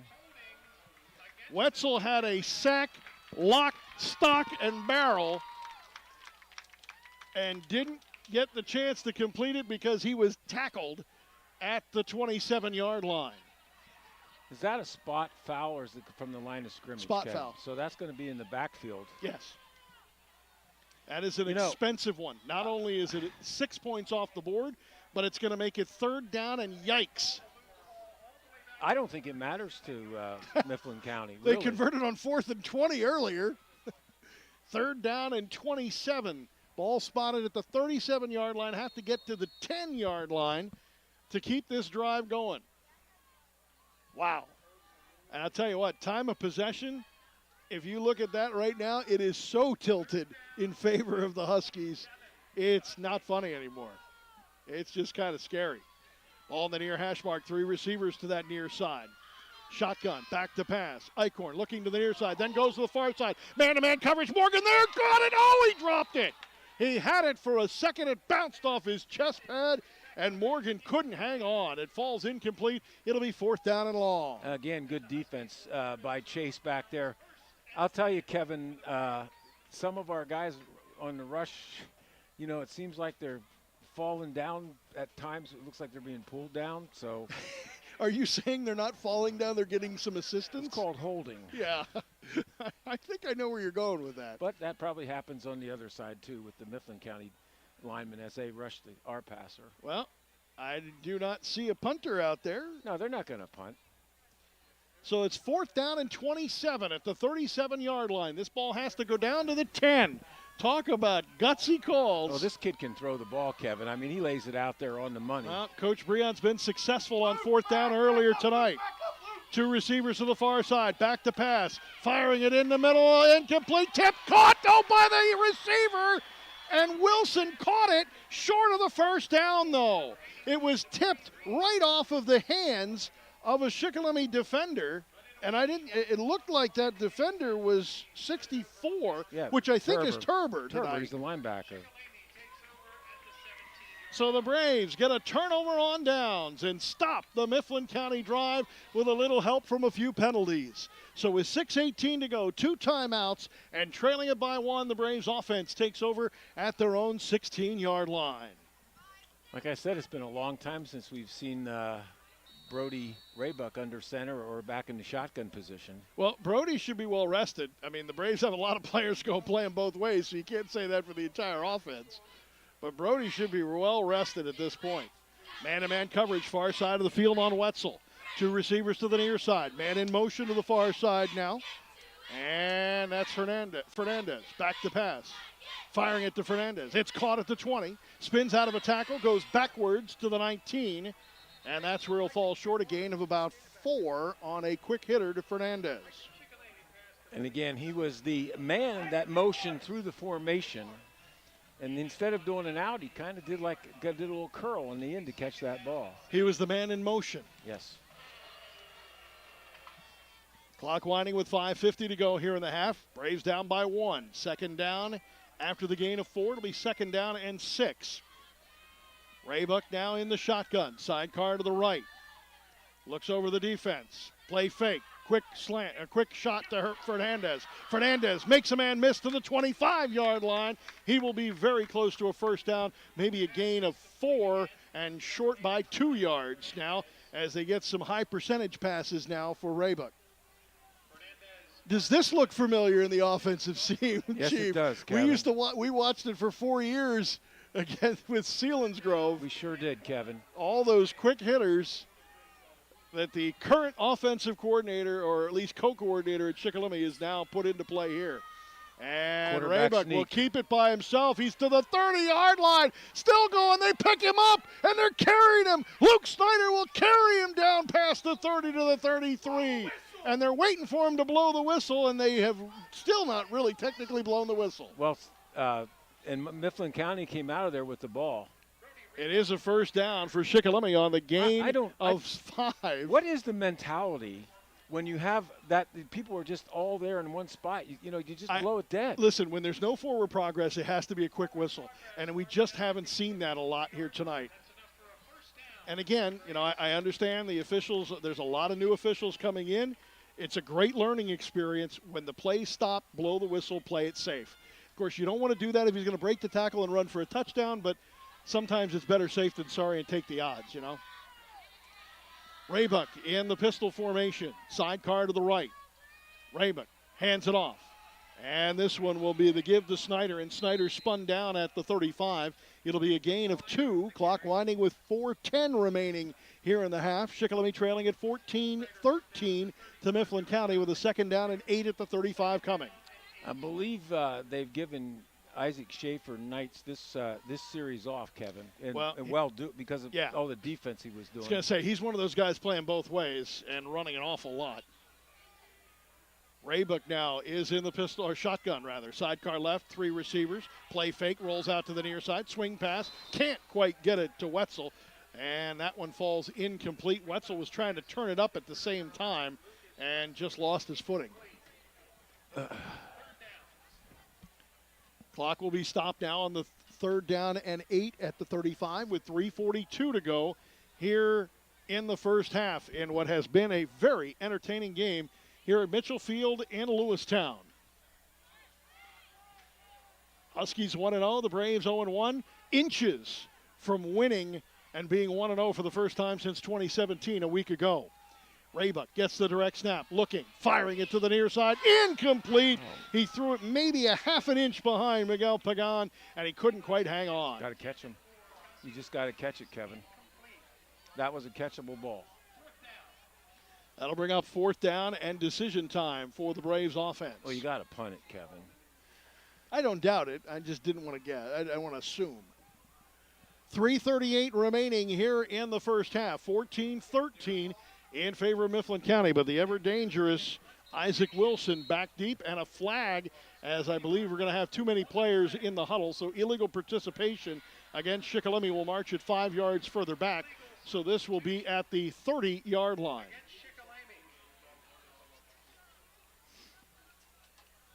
Coach Kaiser's not happy about that either. No, Kevin. he does not like those penalties at all. That type of penalty frustrates him.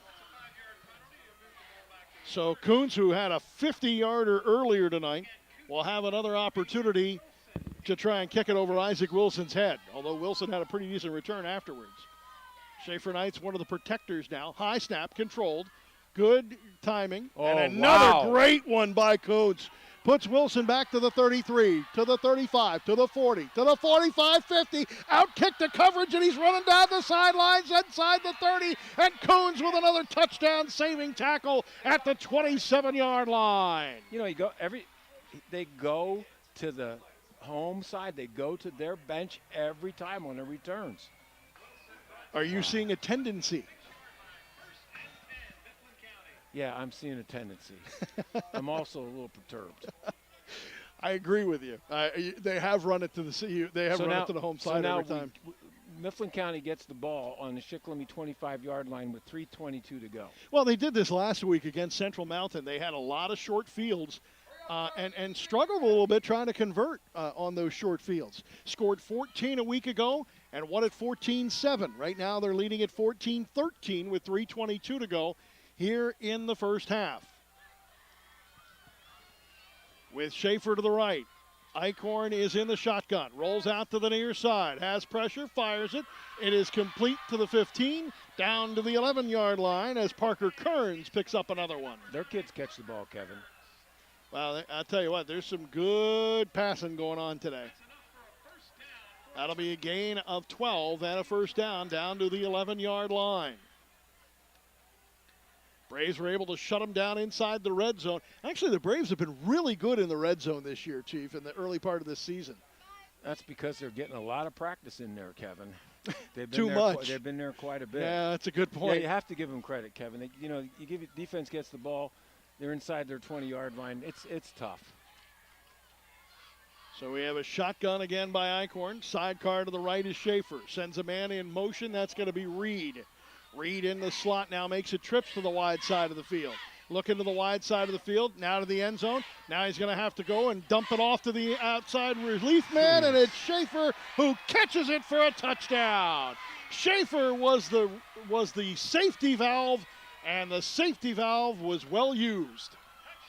Again, the quarterback breaks contain. The defensive backs come up, and people slip by. And the quarterback did a nice job of seeing and finding him. I guess sometimes you call that your hot topic, right? Your hot receiver. He might have been the hot receiver there. Yeah, he was definitely the third or fourth check down on that one. So now the extra point coming by Parks Gill. Snap, set, kick, up, drifting to the left upright, and inside the left upright and good. So with 2:29 remaining here in the first half of play, it is Mifflin County 21 and Shikellamy 13. Well, the Braves got some time. They got 2 minutes and 29 seconds. So, I mean, it took Mifflin County less than a minute to get their third touchdown. Run down some of the other scores that we have for you on our scoreboard tonight that we didn't get a chance to talk about earlier. Mifflinburg, we mentioned, leading Central Columbia 14-0 at Blue Jay Stadium in the second. Bloomsburg 28, Central Mountain 7 in the second. That's a little bit of a surprise to me. South Williamsport 46, Montgomery nothing in the second, and tied up at 7, Muncie and Wellsboro late in the first now. Here in Mitchell Field in Lewistown, it is 21-13, Mifflin County leading it with 2:29 to go here in the half. This will give us a chance to pause. 10 seconds for station identification. This is Shikellamy Braves football. Shikellamy Braves football on News Radio 1070 WKOK Sunbury and online or on your mobile device at WKOK.com. And getting ready to boot the ball away now will be Parks Gill. See if they kick it away from Morgan and go to Martin this time. Nope, they're going to kick it short. And that one may go out of bounds, and it does. So the Braves will have outstanding field position, but when you look at it from Mifflin County's perspective, it's better than in the end zone. Exactly. And 6 points. Get it on the 35, Kevin? I believe so. I always get my levels confused. No, I think it is the 35. Speaking about getting levels confused, Bucknell will open up the season on 100.9 The Valley. They're going to make them kick it over, Kevin. Yeah, they're going to kick it again. That'll be on 100.9 The Valley tomorrow, 5:30 for the pregame. Kickoff at 6 as the Bucknell Bison open the season against Towson. And they are going to take the 5-yard penalty, put them back to the 35-yard line, and make them kick it again. Well, you know what? I think part of the reason to do that, Chief, is because a lot of teams would say, listen, I'd rather give you the ball at a good spot than you're not running it back, so I'll kick it out of bounds if you're just going to accept the penalty. Here, they're just going to move them back and say, no, you can't do that. I think that's a really good call and a good thought on the coaching staff here to not take the ball and march them back and make them kick it to you. So Coonsgill will do that, and he'll kick it to Schaefer Knights at the 20, to the 25, to the 30, 35. Squirts through a hole at the 40-yard line and down to the 41. One thing about the Braves special teams, Kevin, is they get the job done. They probably have done it every time they've had a punt return or they've had a kickoff return. They've always gotten positive yardage and a lot of it. Listen, the first part of that team name is very much what this team is.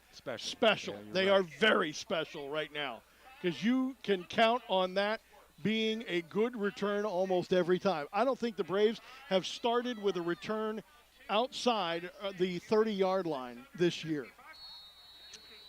2:20 remaining here in the half. 21-13 in favor of Central Mountain. The Braves will have another opportunity to try and put some points on the board.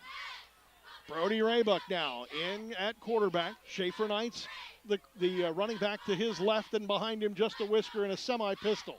Back to pass, Raybuck has his pass tipped. It is caught on the tip by a lineman and ends up being positive yards at the 42-yard line as Nate Brannigan will pick up the ball after the tip pass. Well, Nate's going to get his first reception of his varsity career and pick up a yard.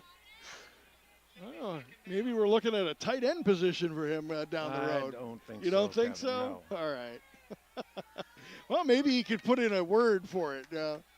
We've seen linemen at running back before. Tackle, we can run tackle eligible, Kevin. There you go. Back to pass, Raybuck down the field looking. Down the middle of the field. He's got a man. He's got him. A great pass and a bullet to number 23, Luke Snyder, and it's complete at the 30-yard line. Well, they gave Mifflin County a little bit of their own medicine there, Kevin. Beautiful pass down the seam, and again, good concentration by Luke Snyder as he held on to it. 28 on the pass reception for Snyder. That is his big. He has been a big play receiver for the Braves this year. 2 touchdowns in that big one. Raybuck now will get the snap. Sets up, 3-step drop, fires it incomplete as Wetzel tried to get on the inside of Parker Kearns and just couldn't get to the ball as he was fighting Parker Kearns for position. That ball was thrown short. You know, sometimes you gotta adjust your route a little bit. But again, number 9, is that Parker? You said that the defender. Yeah, that's Kearns. Kearns, he did a nice job of getting in on the inside shoulder of Lucas Wetzel that time. Chief, I'll throw this out there. Inside the 25-yard line might be the range that Kuntz would need for a field goal opportunity here.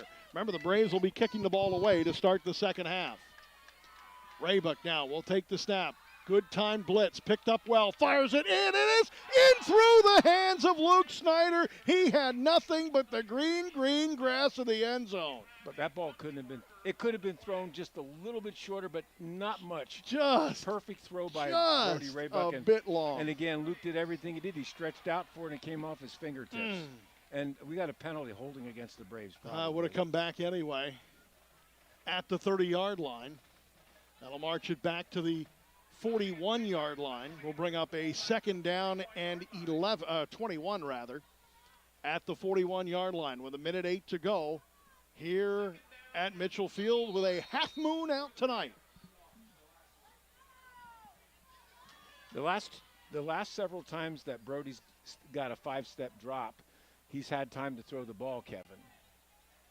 He has, and he's been out of the shotgun with that. He's got the speedster on the far side is Martin.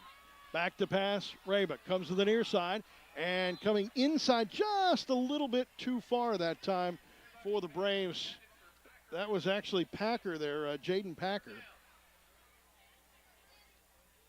That'll bring up a third down and long for the Braves. Trailing it now 21-13 with 1:03 remaining here in the half and 2 timeouts remaining.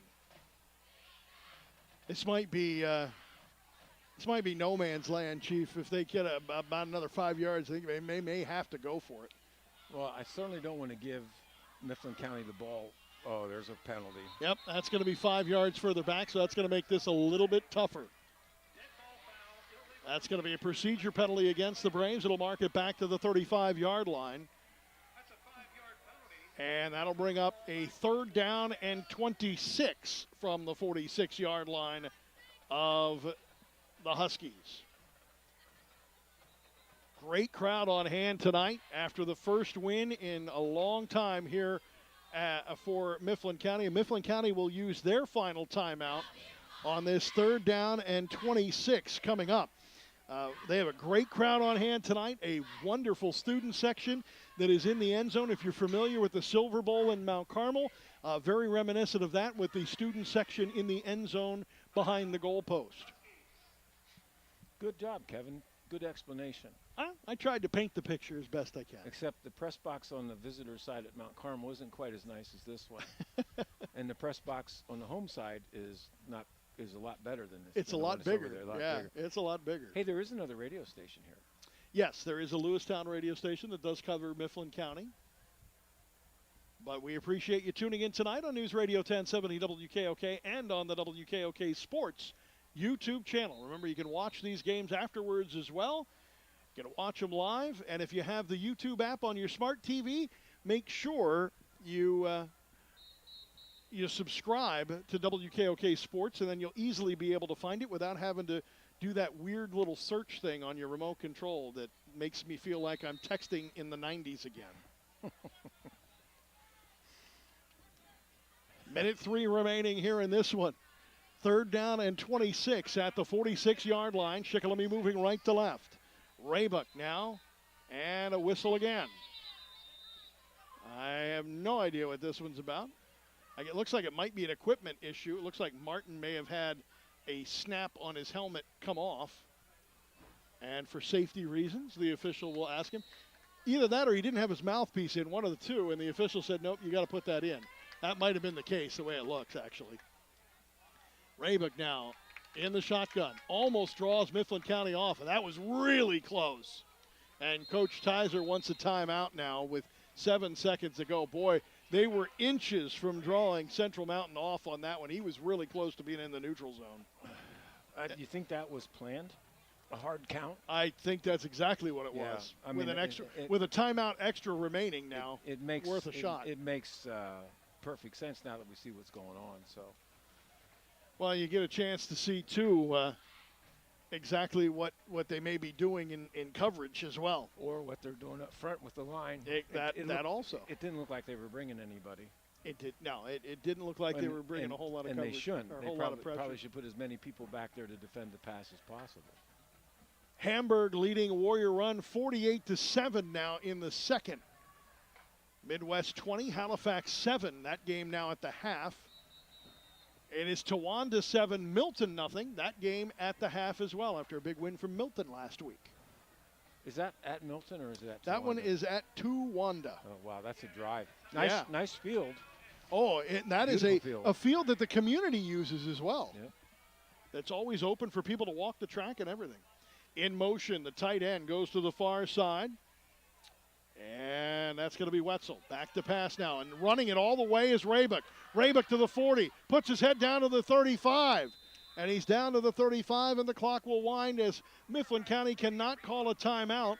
It'll be a gain of... They stopped the clock. About 10. Why did they stop Well, the no, clock? It's running now. It's running. Okay, but you shouldn't stop it just because they blew the whistle. Gain of 9. The clock will continue to run. Still have 45 seconds, 29 on the play clock right now. Raybuck does not have to snap this right away, but he does. 4th down and 15. Back to pass. Flags fly, and that will stop the clock, as it will be a procedure penalty against the Braves. I don't know if anybody was open, but it looked like somebody broke open in the middle of the field unless the whistle is what caused that to happen. That'll march it back 5 yards to the 40-yard line, and Coach Kaiser thinks about a timeout. He's going to punt. He brings his offense off the field. No, he actually was bringing one player off to talk to him and thinking about bringing the offense off the field, but he does punt it. Smart move. Well, he's got 17 on the play clock. It's about a 7-second difference. And I think that's what he was telling Kuntz. Watch the play clock. Don't snap it before it gets down to 2 or 1. So they'll wait at 7 on the play clock. 13. Now they'll snap it. He will put it into the air. Nobody back deep. 9 seconds ago. That ball dies, rolls to the 5. Watermelons its way down to the 3-yard line, and with 1.9 remaining, a beautiful punt inside the 20 will give Mifflin County the opportunity to kneel on the ball and go into the halftime locker room with a 21-13 lead. Nick has done a fantastic job in punting. It's been amazing He didn't tonight. punt in the first game. Brody did. But in this particular case, that last one that they ran back, that was an end over end, and it turned over when it got to its the peak of the arc, and it was a thing of beauty, Kevin. I'll tell you what, that all these punts tonight have been a beauty. He's done everything but turn it point down to put it inside the 5-yard line. And then he has to make the tackle.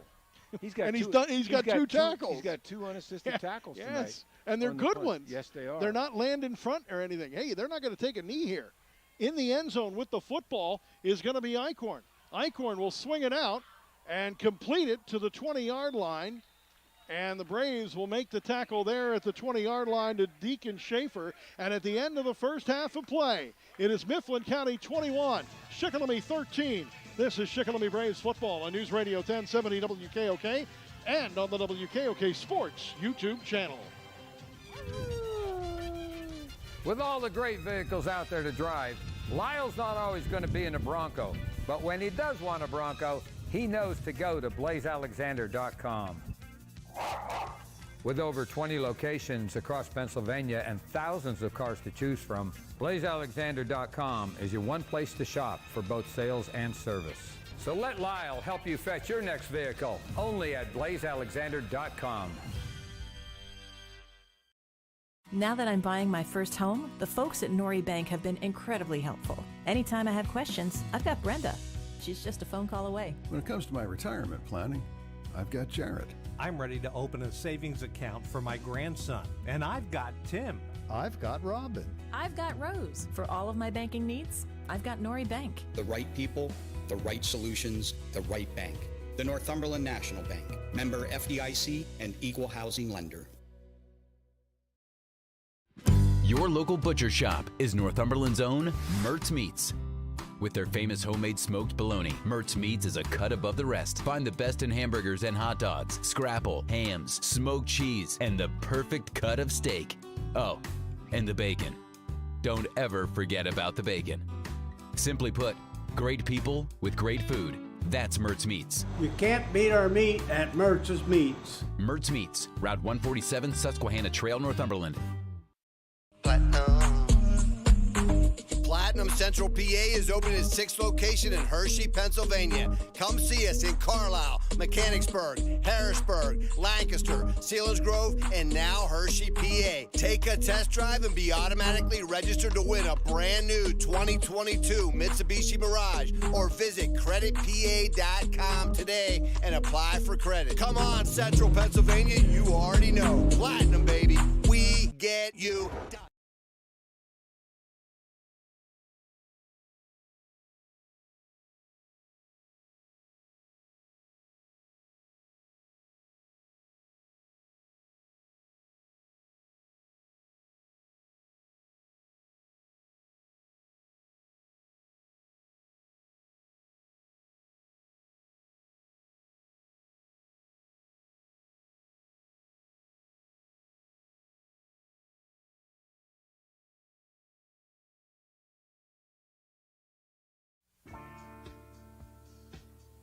Halftime here at Mitchell Field, and moon over Mitchell Field. See the little half moon out there. Looks a little bit fuzzy right now, but it's a little bit of a half moon that we have out there tonight. It's a fingernail moon. Is that what it's called? I don't know. I just gave it that name. It looks like a fingernail. I like that though. I like that. I have to remember that fingernail. Actually, it's either waxing or waning. I can always get them confused. Well, is it going towards full or is it going away from full? Well, I don't know. We have to we can't quite get a good focus on that one because it's a little bit blurry. It's a little because of the angle we have for it. But yeah, it's probably on its way to full. How's that? I would think so. Yeah. We're in the beginning of the month of September, so. Is it a harvest moon coming up? Well, they usually have a harvest moon sometime in the fall because when they used to be able to pick corn at night when they used to do it by hand or back a long time ago, you know, but I'm not sure. You know, if you wanted to grill me about the planets and the moon and everything and the phases, I would have done You would have some studied? research. I would have got in the Hort in the box, all right, and figured it out. Yeah, the Hort in the box, folks, is one of my favorites. The Hort in the box would be Google. Yes, yes. Oh, that's the best. Well, let's give you a recap of the first half here at Mitchell Field. In the first quarter, 6:52 to go in the first period. It was the first touchdown of the ball game, and that one was on a pass play to Isaac Wilson. Wilson picks up his first one. Actually, it was a run play, a 3-yard touchdown run. The extra point was good, made it 7-0. The Braves were able to answer back just a couple of minutes later, 4:45 to go in the first. Raybuck found Snyder for 45 yards. Snyder picks up his second touchdown pass reception of the season. And the Braves, with the extra point, able to tie it up at 7. Then just at the start of the second quarter with 11:15 to go, a 15-yard reception by Deacon Schaefer from Logan Eichhorn, and that was a first pass play for a touchdown, first pass for a touchdown for Eichhorn this year. Schaefer gets it from 15 yards out. The extra point was good, and with 11:15 to go, it was 14-7 in the second quarter with Mifflin County leading. But then it was the big play of the night, which could be our Shamokin Dam Health Center backbreaker play of the game. On the ensuing kick, Morgan takes the ball at the 15-yard line, goes right up the right sidelines. Only a couple of guys got a fingernail on him on the way. 85 yards for the touchdown. The extra point was blocked. And with 11:04 to go and no offense for the Braves in the second quarter at that point, they hadn't taken an offensive snap, only trailed it by 1, 14-13. The final score of the half came with 2:29 to go as Schaefer got his second touchdown reception of the game, and that one again on another opportunity on a big long play, 12 yards on a 4th down conversion for the Mifflin County Huskies. He picks up his second receiving touchdown as Eichhorn throws for his second passing touchdown of the year. The extra point was good, made it 21-13, and that's where we stand here at the half. Chief, the running game, which is what we expected to see a lot of tonight, with 124 yards from Schaefer last week against Central Mountain, has been really stymied tonight by the Braves defense. Oh, you mean Mifflin County's See, I got you saying it now. Yeah. Mifflin County's running game has been really stymied. When you said Schaefer, I'm thinking Schaefer Knights. A lot of Schaefers in this game. The Braves have snuffed out the run. There's only been one play that I think's been over 10 yards, and that was in the first quarter when he made it down to like the 20-yard line. It's the fact that they've been forced to throw the ball.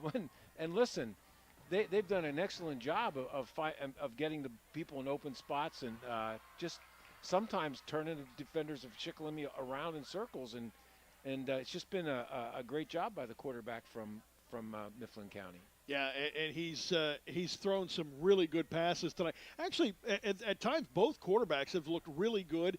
I thought early on in this game, the Braves were not going to really be able to run the ball whatsoever. Or throw it. Or throw the ball. And they've made some adjustments, and it's been the right thing. The first series was a disaster for the Braves. They lost 8 yards in that series. Well, what happened was, and I made reference to the fact that they played like Jersey Shore's defense plays. They just got everybody that, you got your ends coming. Sometimes you have the corners coming. You got your linebackers coming. And you just make sure everybody has a gap. And they did that.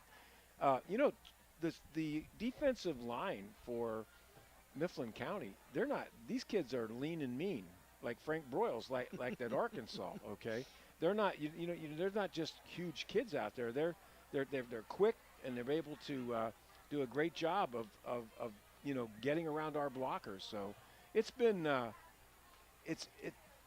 think you're right. I think they did make some changes, all right, because in that last series, Brody had a lot of time to throw some passes down the field, not out in the flats, but down the field. Well, there's some changes on the scoreboard from the last time we talked. We'll have our Blaze Alexander Ford Built Ford Tough Game of the Week update coming up at the half. Right now here at Mitchell Field in Mifflin County and Lewistown, it's Mifflin County 21, Shikellamy 13. This is Shikellamy Football on WKOK and the WKOK Sports YouTube channel.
halftime. Mitchell Field at Memphis Tech.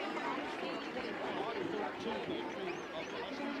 Huskies will start the second half with the football.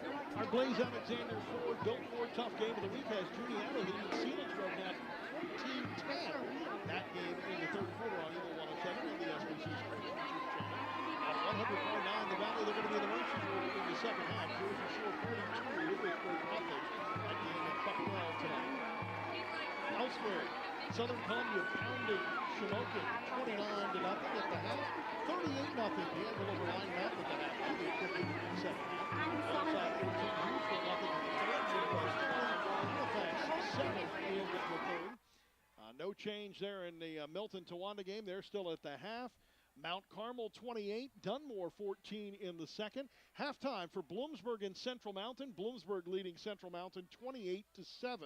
Muncie and Wellsboro tied at 7 at the half. Second quarter, South Williamsport 53, Montgomery nothing. 21-13, Mifflin County leading Shikellamy.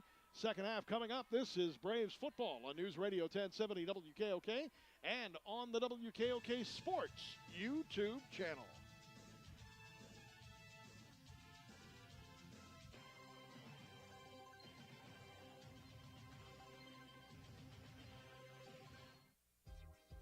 The relaxing atmosphere at Midtown Bistro on Market Street in Sunbury is just one of the many reasons it's the perfect place to spend your evening. Visit them Wednesday through Friday to finish off your workday or stop out for a Saturday night on the patio featuring local entertainment. With delicious, freshly made appetizers and entrees, including their well-known goat cheese dip and new dishes almost every week, the Midtown Bistro is sure to satisfy. Find Midtown Bistro on Facebook or check them out at 323 Rear Market Street in Sunbury after the game. Hiking, biking, rowing, running. The game is life, and you're the weekend warrior. You work hard and you play hard. Football, baseball, soccer, golf. To move is to live, and whatever your sport, Shamokin Dam Health Center specializes in total health to keep you in the game. Call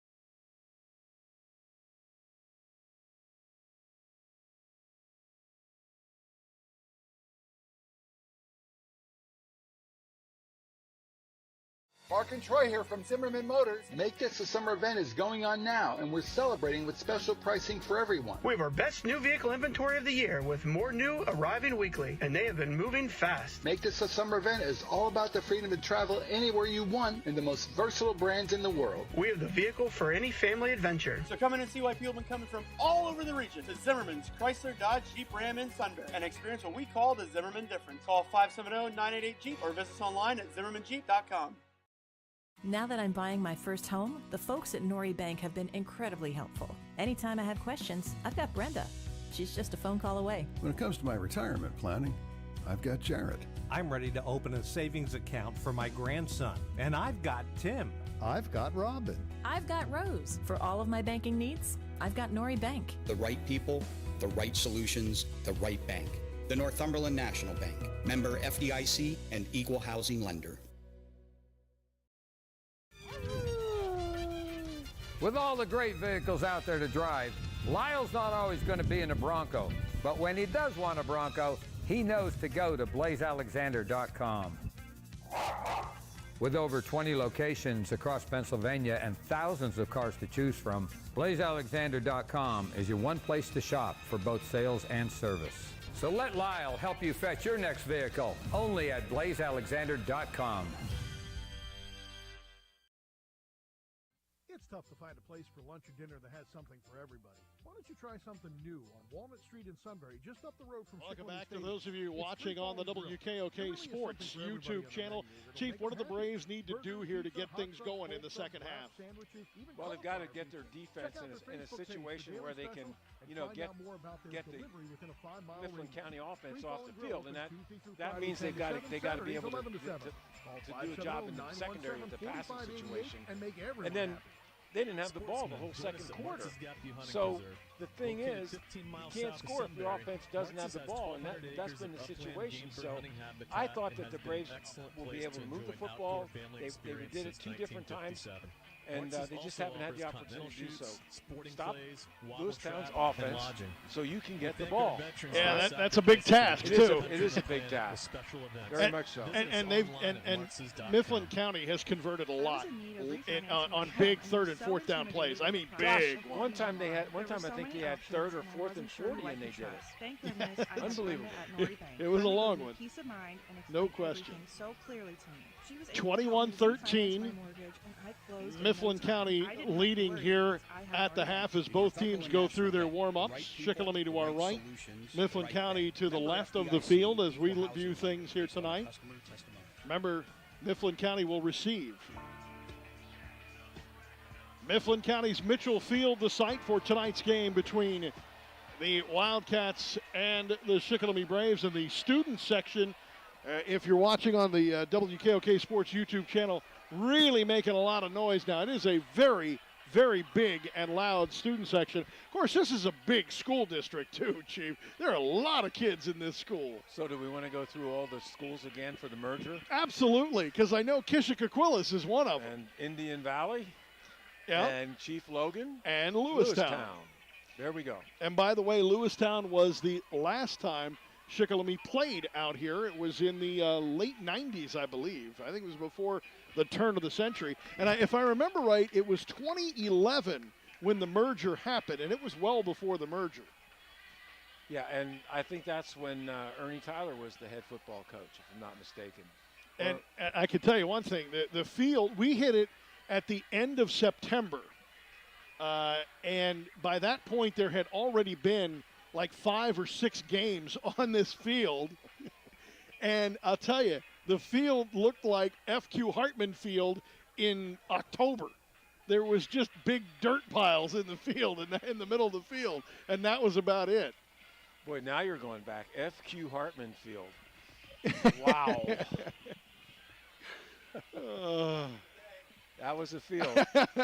If you sat in the bleachers on the home side, every once in a while you might fall through them, and they were cement. Yeah, well, you didn't have to call a game there, and you had to worry about going through.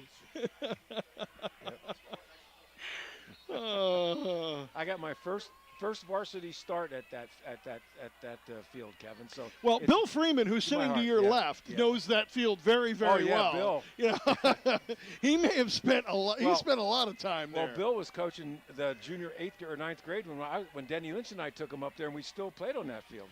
Is that right, Bill? Yeah. We're hanging out with part of the coaching staff. Brad Slack up here as well with us. In the broadcast, a little left of our broadcast booth. All right, we're ready to boot the ball away, and it will be a bouncer that takes about the 10-yard line. Coming to the near side with it is Wilson. Now he's going to go to the far side, try and get to the edge. He's got to the edge at the 25, and he's bounced out of bounds, and a very late flag, and I think this one is going to be unsportsmanlike conduct for an unnecessary block away from the play. That penalty flew twice. There's 2 flags, one from the official at about the 50-yard line and one at about the 23-yard line. The ball is actually spotted at the 27, and we'll see if this is 1 or 2 penalties, but one of them I think is going to be for an unnecessary block away from the play. Well, it's a rule that went into play a few years ago now. Well, I think the way that Rashad Martin's acting, he might have been either involved in it or... I think he was the recipient. Well, we'll see what happens. And it is going to be against Shikellamy, actually. So I did not... I saw the end of it, and I thought it was a block, but It appears to be the other way around. So they'll march that one off 15 yards from about the 27-yard line. And that will give Mifflin County with a 21-13 lead. The ball at the Huskies 41. Right now the Braves need a turnover. We've only had one turnover apiece, and it was on the same play. It was an interception and then a fumble right afterwards that got the Braves the ball back.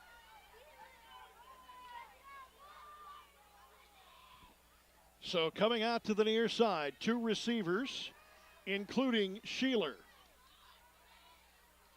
Shotgun with Eichhorn. He'll take the direct snap. He's going to swing it out to his safety valve. That's Schaefer. Schaefer will be piled up and driven out of bounds at the 46-yard line.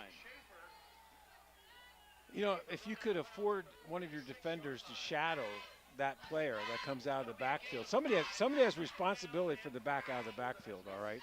And that's what's been happening here. He gets to the corner and he just dumps it off when somebody comes up to tackle him. And just an excellent job by Lewistown executing their passing game. If something's not open deep, they've always got a safety valve. Second down and 6 for Mifflin County. You got to give Mifflin County's offensive line a lot of credit. They're doing a good job of protecting their quarterback. And he'll be in the shotgun once again. One back behind him, and it's going to go to Regan Ettinger, and Ettinger will get about 2 yards. Well, Chase Morgan in on that along with Isaac Schaefer Knights, and looked like Mason Raybuck was over there. Pretty much the entire left side of Shikellamy's defense. It'll be 3rd down and 4 at the Central Mountain 47-yard line. Rays making some defensive changes here in this play. With 11:05 to go here in the third quarter, Huskies with their first drive of the second half and a 21-13 lead. They'll send one receiver to the near side with man-to-man coverage there. Shotgun, play fake, down the middle of the field, and he got him right down the middle. Perfect pass down to the 20-yard line, and he delivered it to number 9, Parker Kearns. Right in the seam, Kevin. That's what Central Columbia hit a lot, yes, tried to hit a lot last week. That'll be a gain of 23 at the 29-yard line now. Central Mountain trying to take a commanding lead. They have led since the opening moments of this one. Eichhorn will now take the snap out of the pistol formation with Ettinger behind him to his left. And Braves showing pressure. Now they back off. Bring it from the outside. Here comes the wobbly pass. It is complete to an open receiver. Wilson at the 11-yard line. He'll get down inside the 10 to the 8. And somehow he found a spot between the zone defenders, I should say. These guys put the ball, the quarterback puts the ball on the money at the right spot, and he just runs underneath it. It wasn't a pretty pass, but it was pretty effective. Well, it was right on. I mean, it was great. He just caught it in stride. 21-13, under 10 to go, and a drive that is now down to the 7-yard line. 1st and goal for Eichhorn and Mifflin County. Now the sidecar goes to the left as Ettinger. Now he'll switch to the right side of Eichhorn. Eichhorn with a direct snap. Play fake. Swings it out to the near side. And a great move by Parker Kearns. Makes a man miss in the backfield and scampers in for a 7-yard touchdown. That was a nice move right at the line of scrimmage behind the line. He actually was going to be dead to right, slid to the left a little bit, and the defender just froze. Yeah, you know, it's one of those things when you're a defender, you're coming up, you're going to make the tackle. He went where he wasn't. I mean, just a nice quick move. And I thought they were going to catch him at the line of scrimmage or even for a loss, and not the case. 7-yard pass reception by Parker, his first touchdown reception of the season. Kick is up, and it is good. There we go. Now we got a signal from the official saying it's good.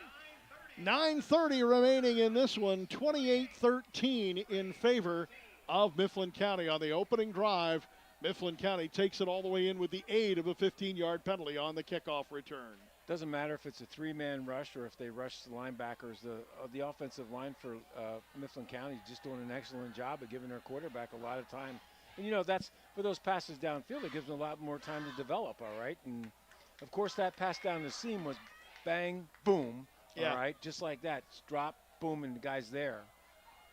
Well, right now the most effective part, and I don't mean this sarcastically, I mean this honestly, the most effective part of Shikellamy's game is now out on the field. That's their special teams. They have been very, very good, especially the four men in the back. Well, the Braves need to do something with this football now, and I don't mean 3 and out. They're going to have to drive the ball.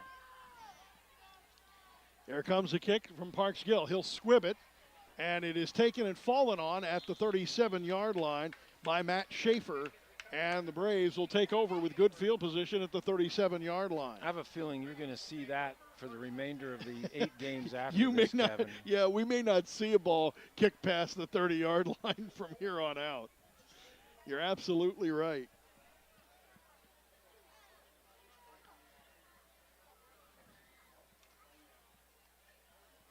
I mean, Kevin, I look at the defense. Everybody on Mifflin County's defense looks to be about the same size. Look at that, Kevin.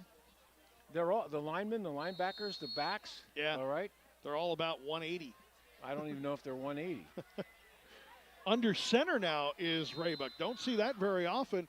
And somebody out of position, Braves have to call a timeout. So they're going to readjust here a little bit. Getting some updates on our scoreboard. The Jersey Shore now leading Lewisburg 64-0 with 4 minutes to go till halftime. Actually 63-0 with 4 minutes to go to halftime. The all-time points scored versus Lewisburg is 64. And again, they still have 4 minutes to go before half. It's really tough situation. Lewisburg really outmanned in that game with Jersey Shore, and that's one of those things that it's just unfortunate. Even getting JV players into the game, you just want to make sure you get out of a game like that and you don't get anybody hurt. And I think that's what Lewisburg's coach right now is trying to ask for. Raybuck now under center with a full house backfield. Saw the wishbone last week, first time this week. Here's the handoff, Schaefer Knights to the 40-yard line. Gain of about 3, maybe 2. Bring up second down and 8 for the Braves. Just almost a straight hitter right off the right tackle's area. And again, they just got stuffed. There's no surge. There's no surge on the offensive line. Back into the shotgun formation now is Raybuck. He'll have Schaefer Knights to his left. Raybuck looks over the defense, sees a middle blitz. They back off, sets up, fires it, and it is incomplete. Pass intended for Pagan, but sliding and almost picking that up was Regan Ediger. Well, he read that nice. As soon as that ball left Raybuck's hand, he made the move to try to intercept it. And if it would have been thrown where it should have been thrown, he would have picked it off. One of the things that Logan Leiby has been working with Raybuck on this year in practice and through the summer months is looking off defenders, looking one way, throwing another. And he's just starting to understand how it works. Back to pass now. He does that look off, and right in there to make the catch was Snyder, but he couldn't hang on to it, and Albert was ready there to put a lick on him, and he kind of backed off a little bit in a sportsmanlike move. And now there's a player down, and that's going to be Dupree Reed for Mifflin County. And I'll bring out Mike Elder, the Shikellamy trainer, because he was the closest one on scene. I'm sure it's a cramp, Kevin. That's the first time we've seen one of those tonight. Yeah. I mean, he was basically defending the Shikellamy receiver that did the fly pattern and that, and he just all of a sudden went down. 8:39 remaining here in the third quarter, 28-13 in favor of Mifflin County. And I'll tell you what, Chief, that drive, you could have picked about 3 plays on that drive on that opening drive of the second half that could be our Shamokin Dam Health Center backbreaker play of the game. We'll have that coming up in the postgame on WKOK and on WKOK.com. Coming up tonight after Seals football on Eagle 107, the Phillies are on the West Coast. Catch that game starting after Selinsgrove Seals football on Eagle 107. We'll listen to that on the way home, Chief. Sounds good to me, Kevin. Punting situation now for Kuntz, who has been stellar. He'll boot the ball away from his own 26-yard line. And he got a line drive kick, hits at the 30, takes a big hop right into the hands of Wilson. Wilson makes a man miss at the 25, spun down at the 27-yard line. Good open field tackle from Luke Snyder. He wasn't going to get away from Luke. No. He just did a nice job to elude the first possible tackler, but again, that good coverage by the Braves punt team. Nice, again, not a bad kick by Nick Kuntz. No, it was a lower one this time, but he got distance on it. But he got and Wilson got a really good hop. I mean, it hopped right into his chest. Well, right now the Braves defense needs to do something that they have not been able to do here tonight, and that is get a turnover. The offense turned the ball over and then got a fumble on the interception. That has been the only 2 turnovers of the ball game. Eichhorn in the shotgun now, gets the direct snap, hands the ball off right side. Schaefer tries to turn the corner. He does it to 30 and down to the 25-yard line. They'll spot him actually just short of the 35. They'll spot him at the 33-yard line. Solid 4 yards, Kevin. You'll take that any day. Oh, yeah. Especially on your first down sweep. That's actually, it's a direct handoff from the quarterback to the halfback when he's standing next to him, but it's basically a sweep. That'll bring up a 2nd down and 5 for Mifflin County. Eichhorn in the shotgun with a sidecar to the left. That's going to be Schaefer. 4 receivers again in the pattern. Back to pass. Eichhorn has to roll out of the pocket, has some pressure. He's going to make a man miss at the 35, and then he's dropped down at the 37-yard line, 36-yard line by Schaefer Knights. And Schaefer Knights was begging the official to call a holding. He said he was grabbed in the front of his chest. Well, Luke Snyder had a perfect shot to throw the quarterback for a loss or hit the line of scrimmage, but he overran it. He went, I think, on his back hip instead of his hip towards the sidelines, and the quarterback got by him. Yeah, Wetzel was out all the second half last week with leg cramps, and tonight he's wearing a sleeve on that lower right calf to try and keep it loose and warm. Did I say Luke Wetzel? It was Luke Snyder's the one that should have made the tackle. All right, too many Lukes. And Schaefer's got a lot of those tonight. Luke Wetzel's Lucas Wetzel. 7:20 remaining here in the third quarter. Mifflin County with a 3rd down and 3, and Shikellamy will give him a free first down as the hard count gets him to jump offside.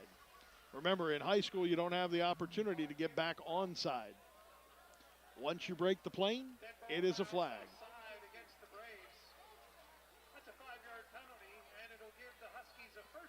That'll bring up a 1st down and 10 at the 41-yard line as the Huskies move the ball again. They'll huddle up, take some more time, leading this one 28-13. Still about half of the quarter remaining, a little over half. Over to the far side of the field is Wilson. Eichhorn in the shotgun now. Back to pass, looks over to the right now, or left, now to the right. Finds Wilson at the 43. Wilson goes backwards a little bit, and they'll spot him at the 43-yard line. A gain of 2, and a 2nd down coming. I believe that was Matt Morgan in on the tackle on that one, Kevin. Chief, will take a quick look at our Blaze Alexander Ford Built Ford Tough game of the week. And right now in the fourth quarter, it is Juniata 14, Selinsgrove 10. That game at Harold L. Bowling Memorial Field in Selinsgrove on Eagle 107 and on the SBC Sports Live YouTube channel. Catch up on that one later on tonight if you'd like to watch that one later. Back to pass, Eichhorn fires it along, downfield looking for Wilson, overthrew him. Wilson had 2 steps on the defender, and that looked like it was Martin on the defense. Nope, actually it wasn't Martin on the defense. I'm going to correct that. It looked like it might have been Morgan on the defense, and just overthrew him a little bit. By the way, Jersey Shore now with about a minute left, leading Lewisburg 70-0 in the first half. That's the type of game you just hate seeing. The dogs will not call themselves off. No. Oh, I don't think so. No, that is a good football team. Yeah. There's no question about that. That is a very good football team. And we get to see them. Oh, yeah. But it's at Shikellamy Stadium, which makes it a little bit better. 5:54 remain. That's at Bucknell, right? Well, that game's at Bucknell, yeah. Yeah, that game's at Bucknell. 28-13. Back to pass, Eichhorn. Sets up, rolls out. He's going to be dropped. Sacked by Mason Rebuck, who I believe has his second sack of the ball game. That's Mason's second sack. Did a nice job of getting through the offensive line, and then he didn't let the quarterback get outside and got him in his grasp and put him down. So here's something we haven't seen much, a punt from I'm not sold yet. Mifflin County. It'll be 4th down and 14 at the 37-yard line. It'll be Josiah Sheeler punting. This is his first punt of the game. Back deep for the Braves, Morgan and Snyder. Morgan to the near side, Snyder to the far side. They set up at the 30. From the 25, Sheeler will put it into the air. And it will be letting him hit. Catch that. Yep. You need to call fair catch and catch that ball. Yeah, both returners kind of looked at each other and froze. And there's a flag, Kevin.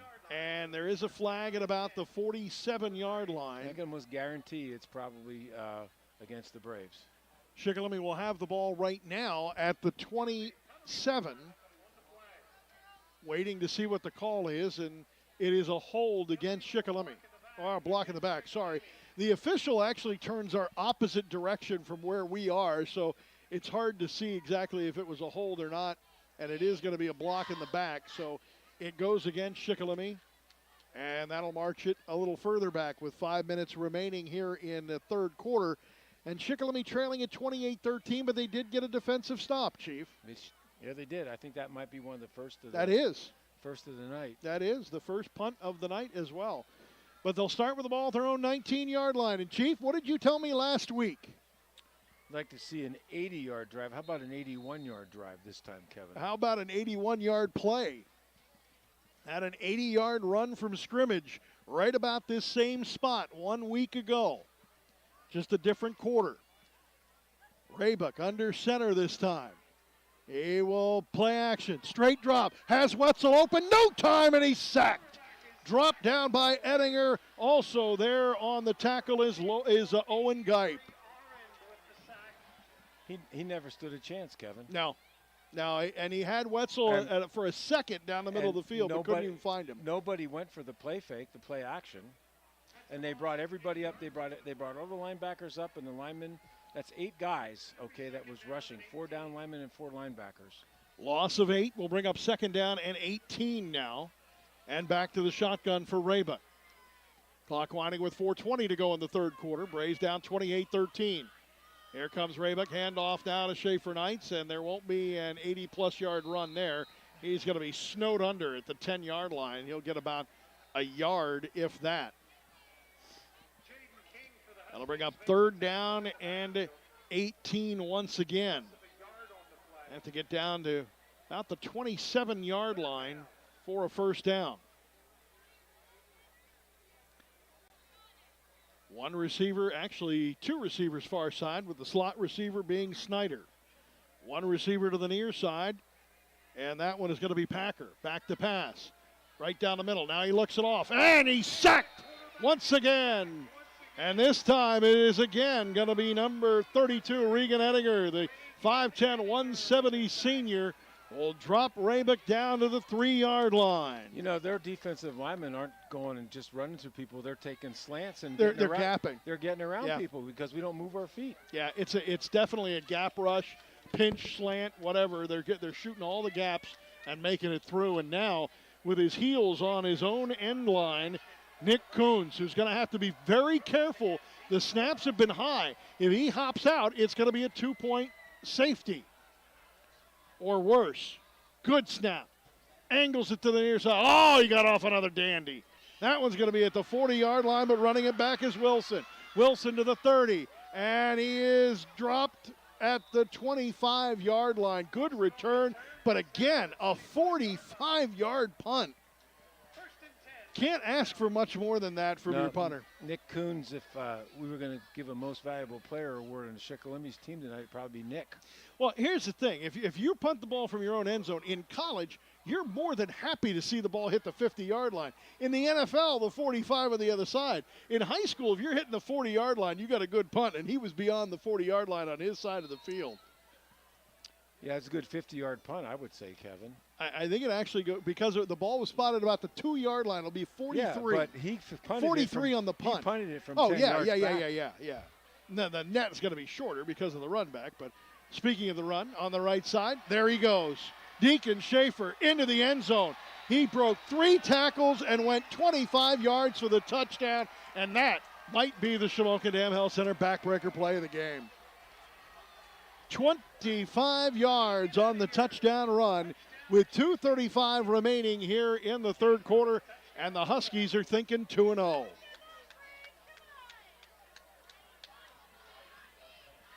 I wouldn't think they're thinking it. I think they've already probably got a notch. They're already planning it? Yeah.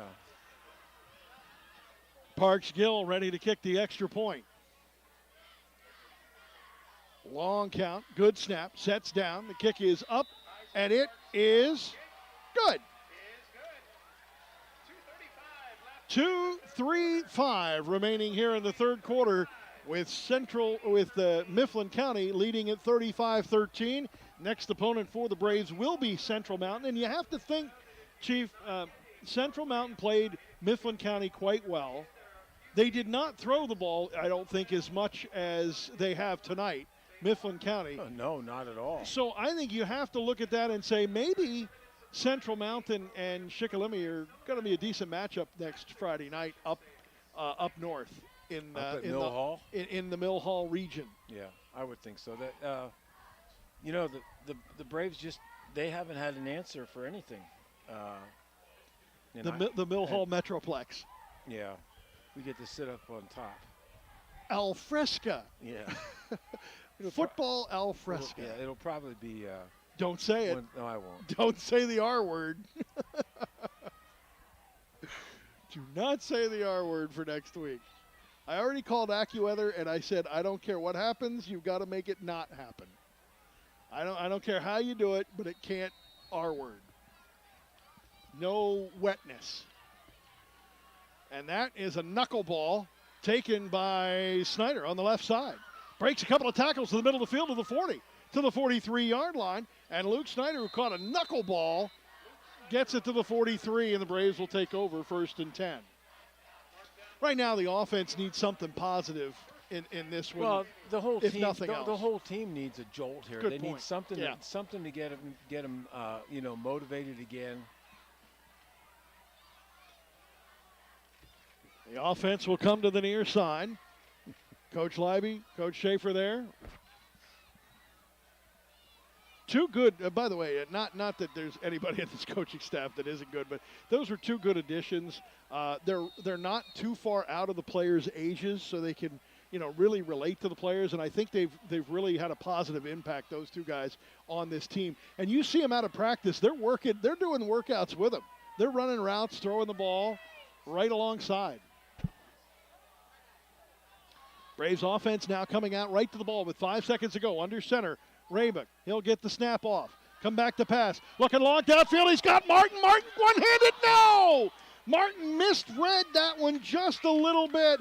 Or Morgan, rather, misread that one just a little bit. He tried to catch it with his right hand. He drifted to the inside instead of the outside. It was thrown to the outside shoulder, and he was long gone.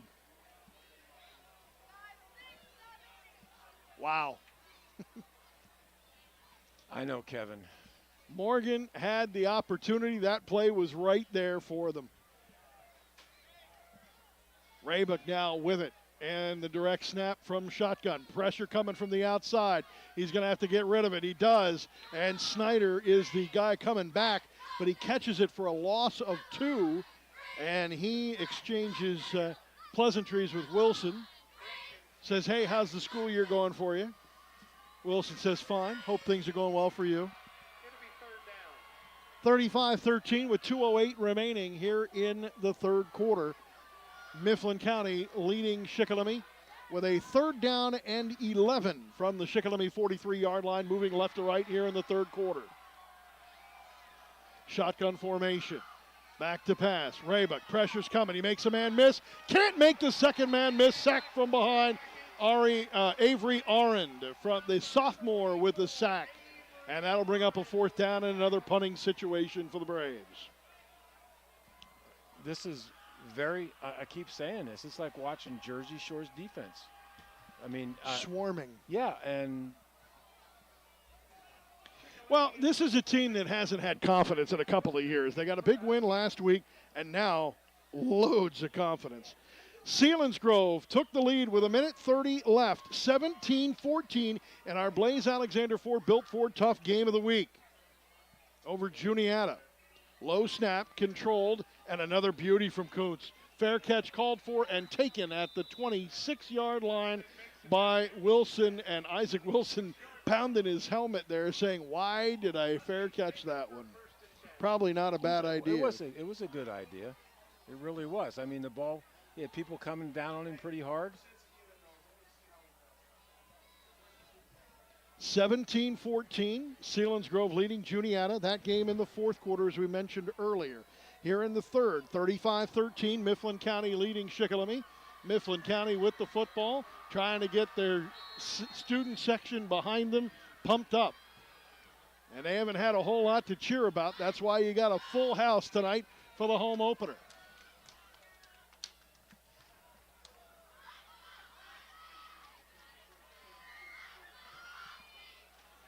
Shotgun formation. Here comes the handoff, and that's going to be a whistle for an offside against Mifflin County. So that's going to move it backwards. Against the Huskies.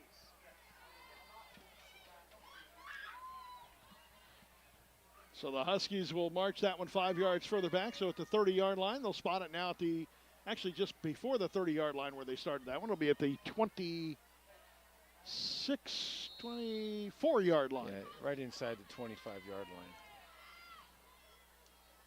And again, clock stopped now with 1:16 to go and a 35-13 Mifflin County lead as Eichhorn takes the play from the sideline, comes out and goes into the shotgun with the sidecar left. He'll can the ball off, right side to Schaefer. Schaefer breaks a couple of tackles. He gets to the 25-yard line, to the 27-yard line, and he'll be stopped there at the 27. That'll be just about the original line of scrimmage, maybe just about a yard short, 2nd down and 11. Clock winding now with under a minute remaining. 35-13, Mifflin County leading Shikellamy here at Mitchell Field in Lewistown. First time the Braves have been here in the new century. Even though this period seems to be going long, the Mifflin County offense, they used the whole 40-second clock, Kevin. They've been trying to shorten the game.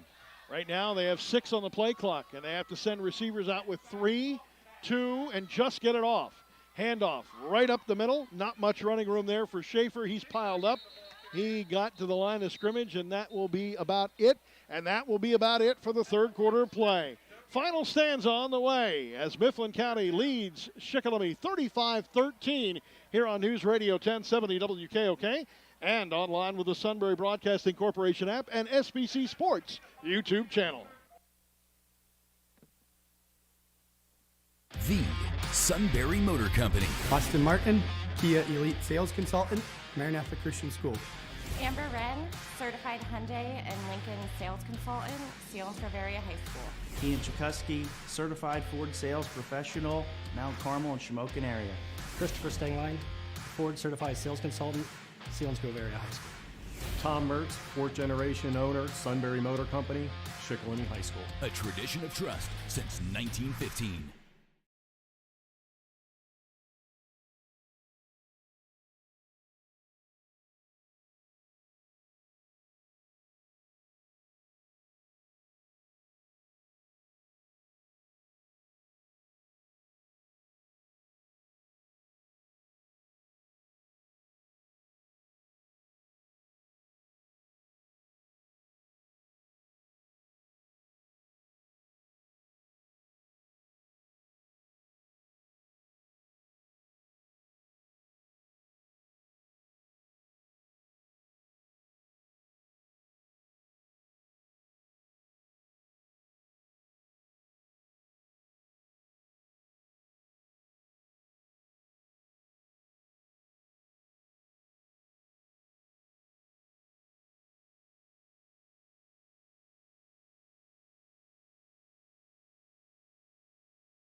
Matt, bring it back.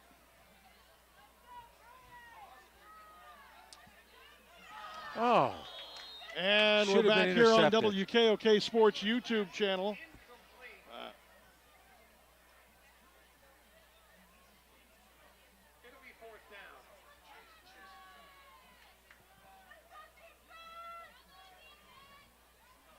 And that one was an incomplete pass. Will bring up 4th down and 11.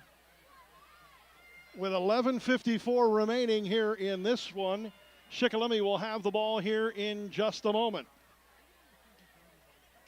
And ready to punt the ball away is going to be Sheeler, who punted the ball one other time in the last drive, as a matter of fact.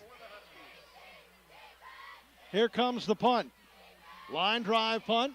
Bounces, taken by Morgan at the 40. Makes a man miss. Cuts it to the inside now. To the 35, to the 45. Now back out to the outside to the 50. To the 45, 40. Down the sidelines, inside the 35 and inside the 30. And at the 30-yard line, Morgan with another spectacular return, going in every direction he can. You know, and all the different times he changed directions, Kevin, none of the Shikellamy blockers did an illegal block, which is amazing because that's what happens a lot. He yeah. probably shifted the direction from left to right to left to right 3 times. Yeah, that happens a lot when you're bouncing around and your blockers go, I have no idea which way you're running. So the Braves with a little bit of life here at the 30-yard line. And somebody had a hold of his shoulder pad, and he got away from that. I don't know. Well, no, Matt has got a pretty good upper body strength, Kevin. I think he just pulled himself away from that. Raybuck now under center with Max offset behind him. This is a true wing T formation here with a wing to the far side. Raybuck sends the wing in motion to the near side. He's going to hand it off Schaefer Knights. Schaefer Knights makes a man miss. Spins to the inside. Breaks another tackle. Down to the 35 and finally brought down by Sheeler at the 35-yard line. That'll be a gain of 5, or excuse me, the 25-yard line. It'll be a gain of 5. Yeah. 2nd down and 5 at the 25. I think Coach Kaiser in the 3rd quarter decided to go, hey, listen, we might as well run the wing team, make them be a little more honest, okay, instead of just rearing back and coming at us all the time. They said that they would mix it up between the wing T and the spread formation, and right now it is all wing T time. Under center is Raybuck. Raybuck will hand it off right side. Schaefer Knights outside, and will get in the first down zone. Gain of 7. That's a big run. Well, you know, he just picked up 11 or 12 yards there on 2 plays, and you know, it wasn't that he had a big hole to run through, but there was an opening. And with his strength and his ability to sidestep, he just, you know, did a nice job of picking up that yardage.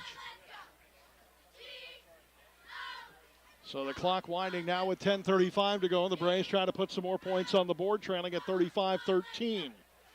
One receiver to the near side, that's Packer. Wing to the near side, that's Fernandez. Backs are offset now. Under center is Raybuck in the wing T formation. Raybuck with a long count. He'll pitch it out left side to Snyder. Snyder makes a man miss. Gets to the 15-yard line, down to about the 11-yard line. It'll be a gain of 7 with a good run from Snyder. You know, it's amazing. The defender for Mifflin County had Luke by the shoulders, actually had a little bit of body weight on him, and Luke's strength got him through that, and he was able to pick up some decent yardage. And a final now in Selinsgrove on our Blaze Alexander Ford Built Ford Tough Game of the Week. Selinsgrove comes from behind after spotting Juniata 14 points to win it 17-14. That one now a final. Also a final, Danville 52, Line Mountain nothing. We'll give you more updates a little bit later on. I'm sure in the Danville Line Mountain game that there were a lot of underclassmen played the second half for Danville. Kevin, we had a player I think had a cramp. Yeah, because they finally got him off the field. And well, I was going to say something, and I'm probably hesitant to do it, but Shikellamy has handled it very well tonight. It's a little cooler night, and you didn't have an hour of chat with the chief tonight, so thank God. I think our listenership says the same thing, but anyway. They should. Over to the right side, Luke Snyder. He tries to turn the corner to get the first down, and he is very close to that first down marker at the 10. Oh, they didn't give it to him. Well, they call a timeout now, an official's timeout. He needed to get just beyond the 10-yard line, I believe.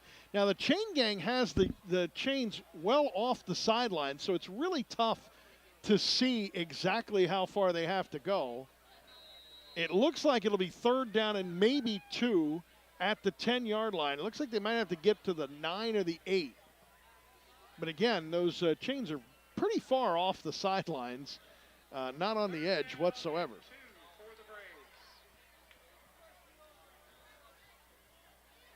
Raybuck is under center. Backs are split offset actually behind him. And in motion to the near side is Fernandez. Here's the handoff. It is Isaac Schaefer-Knight. Schaefer-Knights will get close to the first down marker. And no signal yet.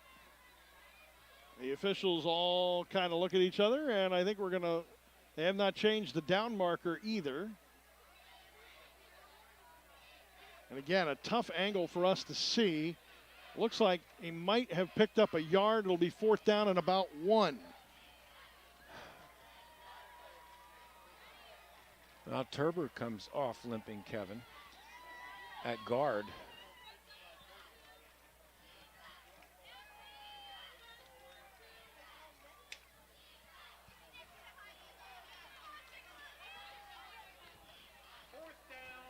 So it will be officially 4th down and 1 now. And they'll go with Schaefer-Knights as the lead in the wishbone. And they're going to go right off the left side, push the pile forward for the first down at about the 6-yard line on Raybuck's sneak again. Well, he's been very effective on that sneak. Well, he does a nice job of picking a side and getting his shoulders low. And then what happens is the backs come up and run right up against him and gets a little bit of jet propulsion from the backside, Kevin.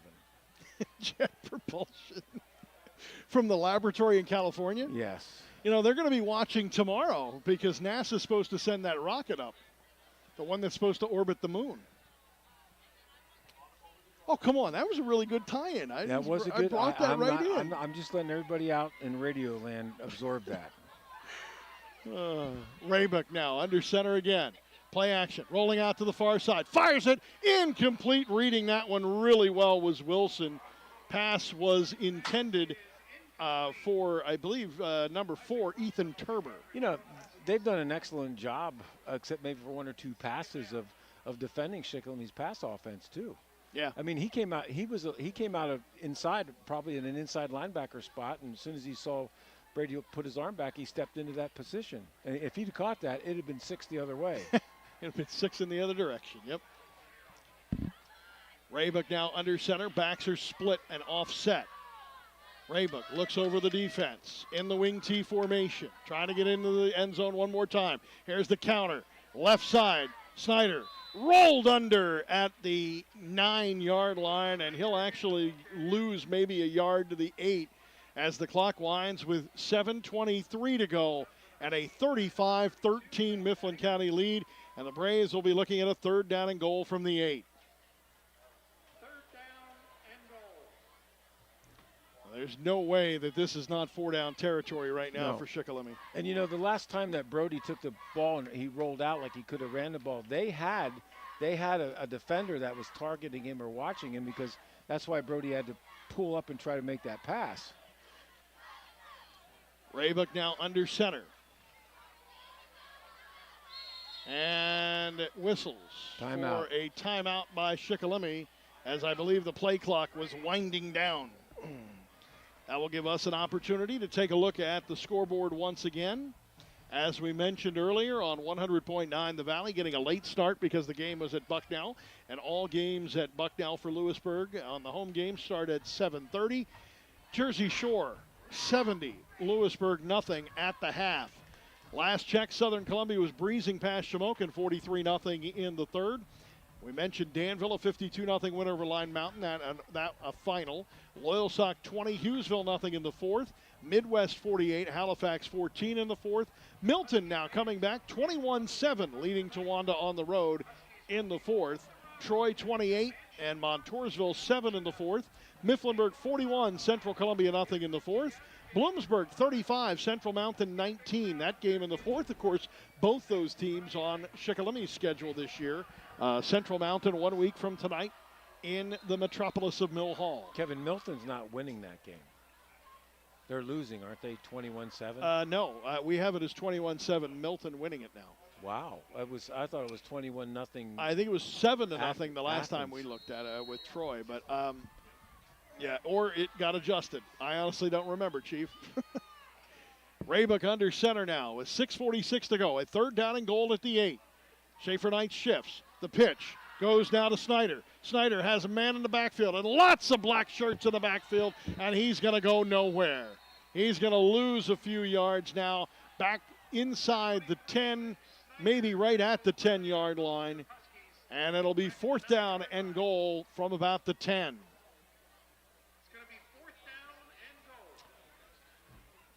I don't think we blocked anybody on that play, Kevin. There were a lot of purple and black uniforms in the backfield.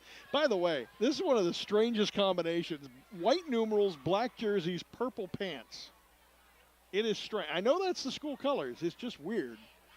With the purple pants and black jerseys look strange. They're going to have trouble getting this playoff, Kevin. They're down to 6 seconds. They're down to 6, and they only have one timeout remaining. 3 seconds, 2, 1, and I think they're going to have to use the time. No. They did not use the timeout. They took the delay. Well, I don't know. Actually, it might not even be an illegal participation.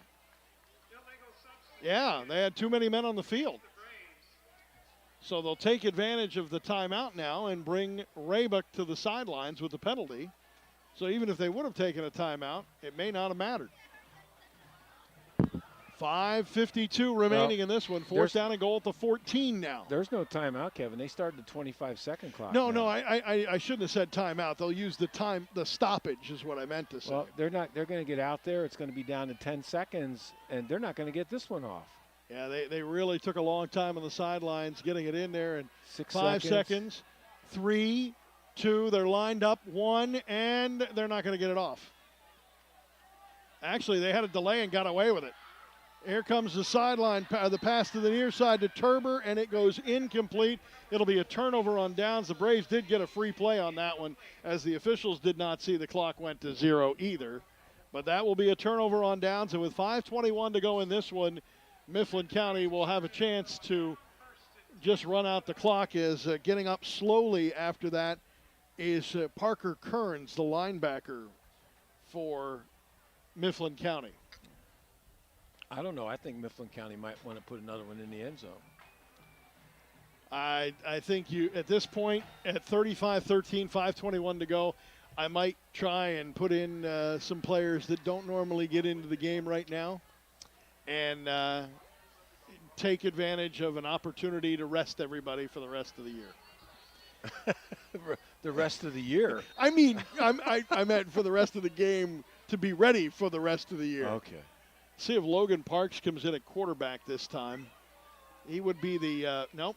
Actually, it's going to be Eichhorn out there again. Well, there's number 2 talking to the coach. Well, they're gonna have to take a timeout themselves. I think they did put some substitutions in here and there. They're going to call timeout. Well, they're going to have to because they only have 4 on the play clock right now. So they take their timeout. They will have 2 remaining with 5:21 left here in this one in Lewistown at Mitchell Field. As Mifflin County now will have an opportunity to go to 2-0 on the season. And next week's game against Central Mountain, Bloomsburg 35, Central Mountain 19. And I'll tell you what, I thought that was going to be a much tighter game than that. I know that game is being played at Bloomsburg tonight, and they're not in Bloomsburg fair mode just yet. There's still a few weeks to go. It's coming up, isn't it? Yeah. Don't you play It's the Most Wonderful Time of the Year when that song, you play that during Fair Week? I just eat my way around. It's the most wonderful time of the year. I just eat my way around it. As I do most fairs and carnivals all summer. First and 10 at the 14-yard line. They'll stay with Eichhorn at quarterback. It will go with Schaefer next to him. Man in motion is going to be number 18, Wilson. Wilson will have it. Wilson gets strung out. Wilson gets dropped at the 15-yard line for a gain of 1. I'm sure they'll lose at least 30 seconds on the 40-second clock every time. They'll be very, very conservative here, I would imagine. That looks like a whole new offense out there, doesn't it? Not quite, but now they are going to make a change, it looks like, at well, 41's going out. No, it's still going to be Eichhorn, but you're right. They're making some changes. Dupree will come out, and a couple others that have been subbed in. So I think you're looking at situational substitutions at this point. Eichhorn now with 4:33 to go, and we'll take it down to 2 on the play clock, hand it off to Schaefer. And Schaefer will meet the middle of the Braves defense and get to the 15-yard line, and that'll be it. So a gain of 1 there will bring up a 3rd down and 8 for Central Mountain as the clock winds now at 4:10. Well, actually, it'll now be 4:10 remaining in this one.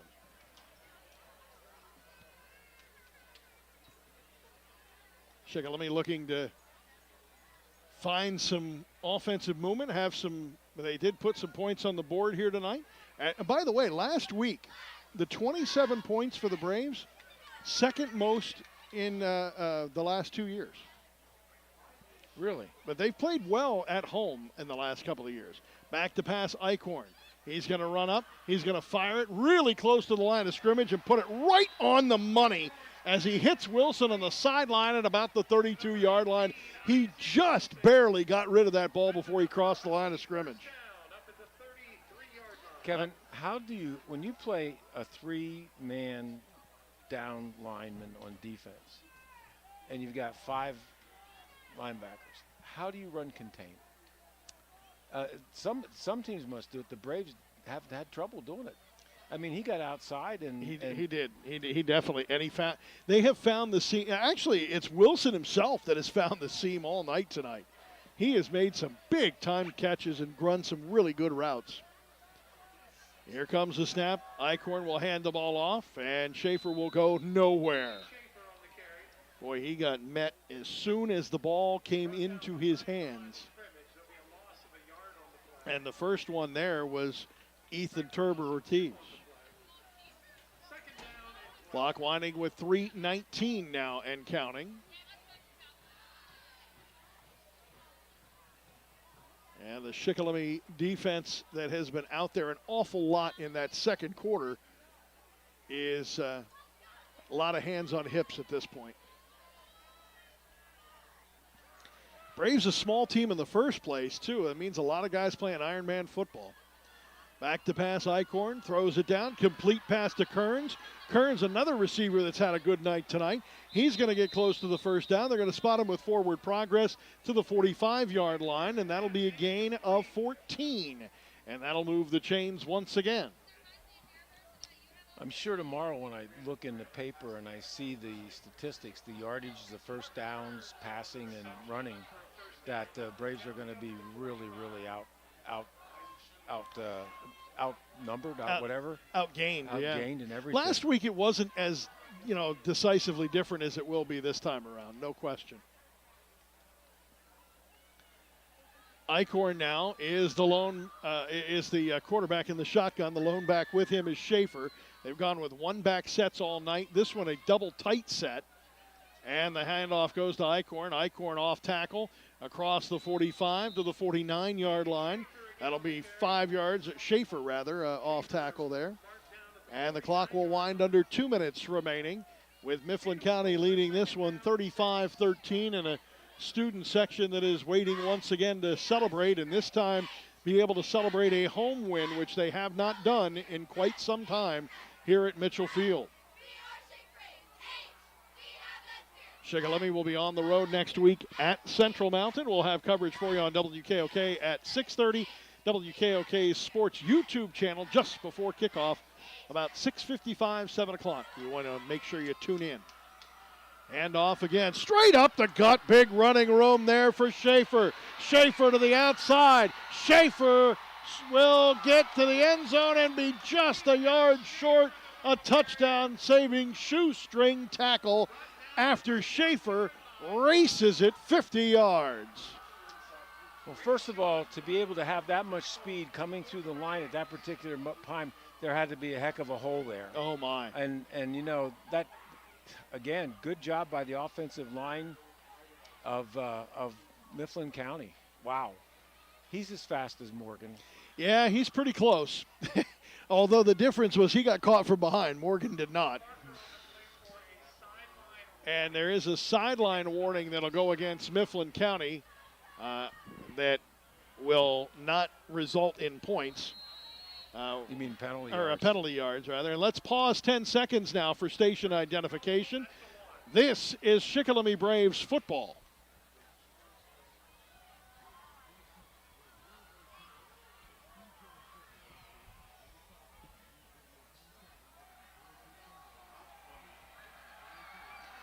First and goal from the 1-yard line, under 1 minute remaining. They'll go with two backs in the backfield. It'll be a wishbone. Oh, he took a knee. And a very classy move by Coach Breon, taking a knee on this one instead of punching this one in from 1 yard out. And he'll have one more knee to take, and then they will end up going to 2-0 on the season, while the Braves will fall to 0-2 on the season. Reminder, next week we'll be on with you on the WKOK Sports YouTube channel right before 7 o'clock, and on WKOK with the pregame show and talk with Coach Kaiser at 6:30, and also on WKOK.com. So in the victory formation from the shotgun, Eichhorn will take it down with 6. There's a penalty. And we're offsides. Is there a penalty? Yeah, we're offsides. You're right, there is a flag there. Yeah, it's actually against Mifflin County. With 6.7 to go in the postgame on WKOK and WKOK.com. We'll run down the scores from around the region and wrap up night number 2 of high school football. Coming up tomorrow on 100.9 The Valley, it will be Bucknell football beginning at 5:30. Kickoff with Towson at 6. And a home win for the Mifflin County Huskies as Mifflin County defeats Shikellamy 35-13. We'll wrap things up in just a moment on WKOK. Thanks for watching on the WKOK Sports YouTube channel.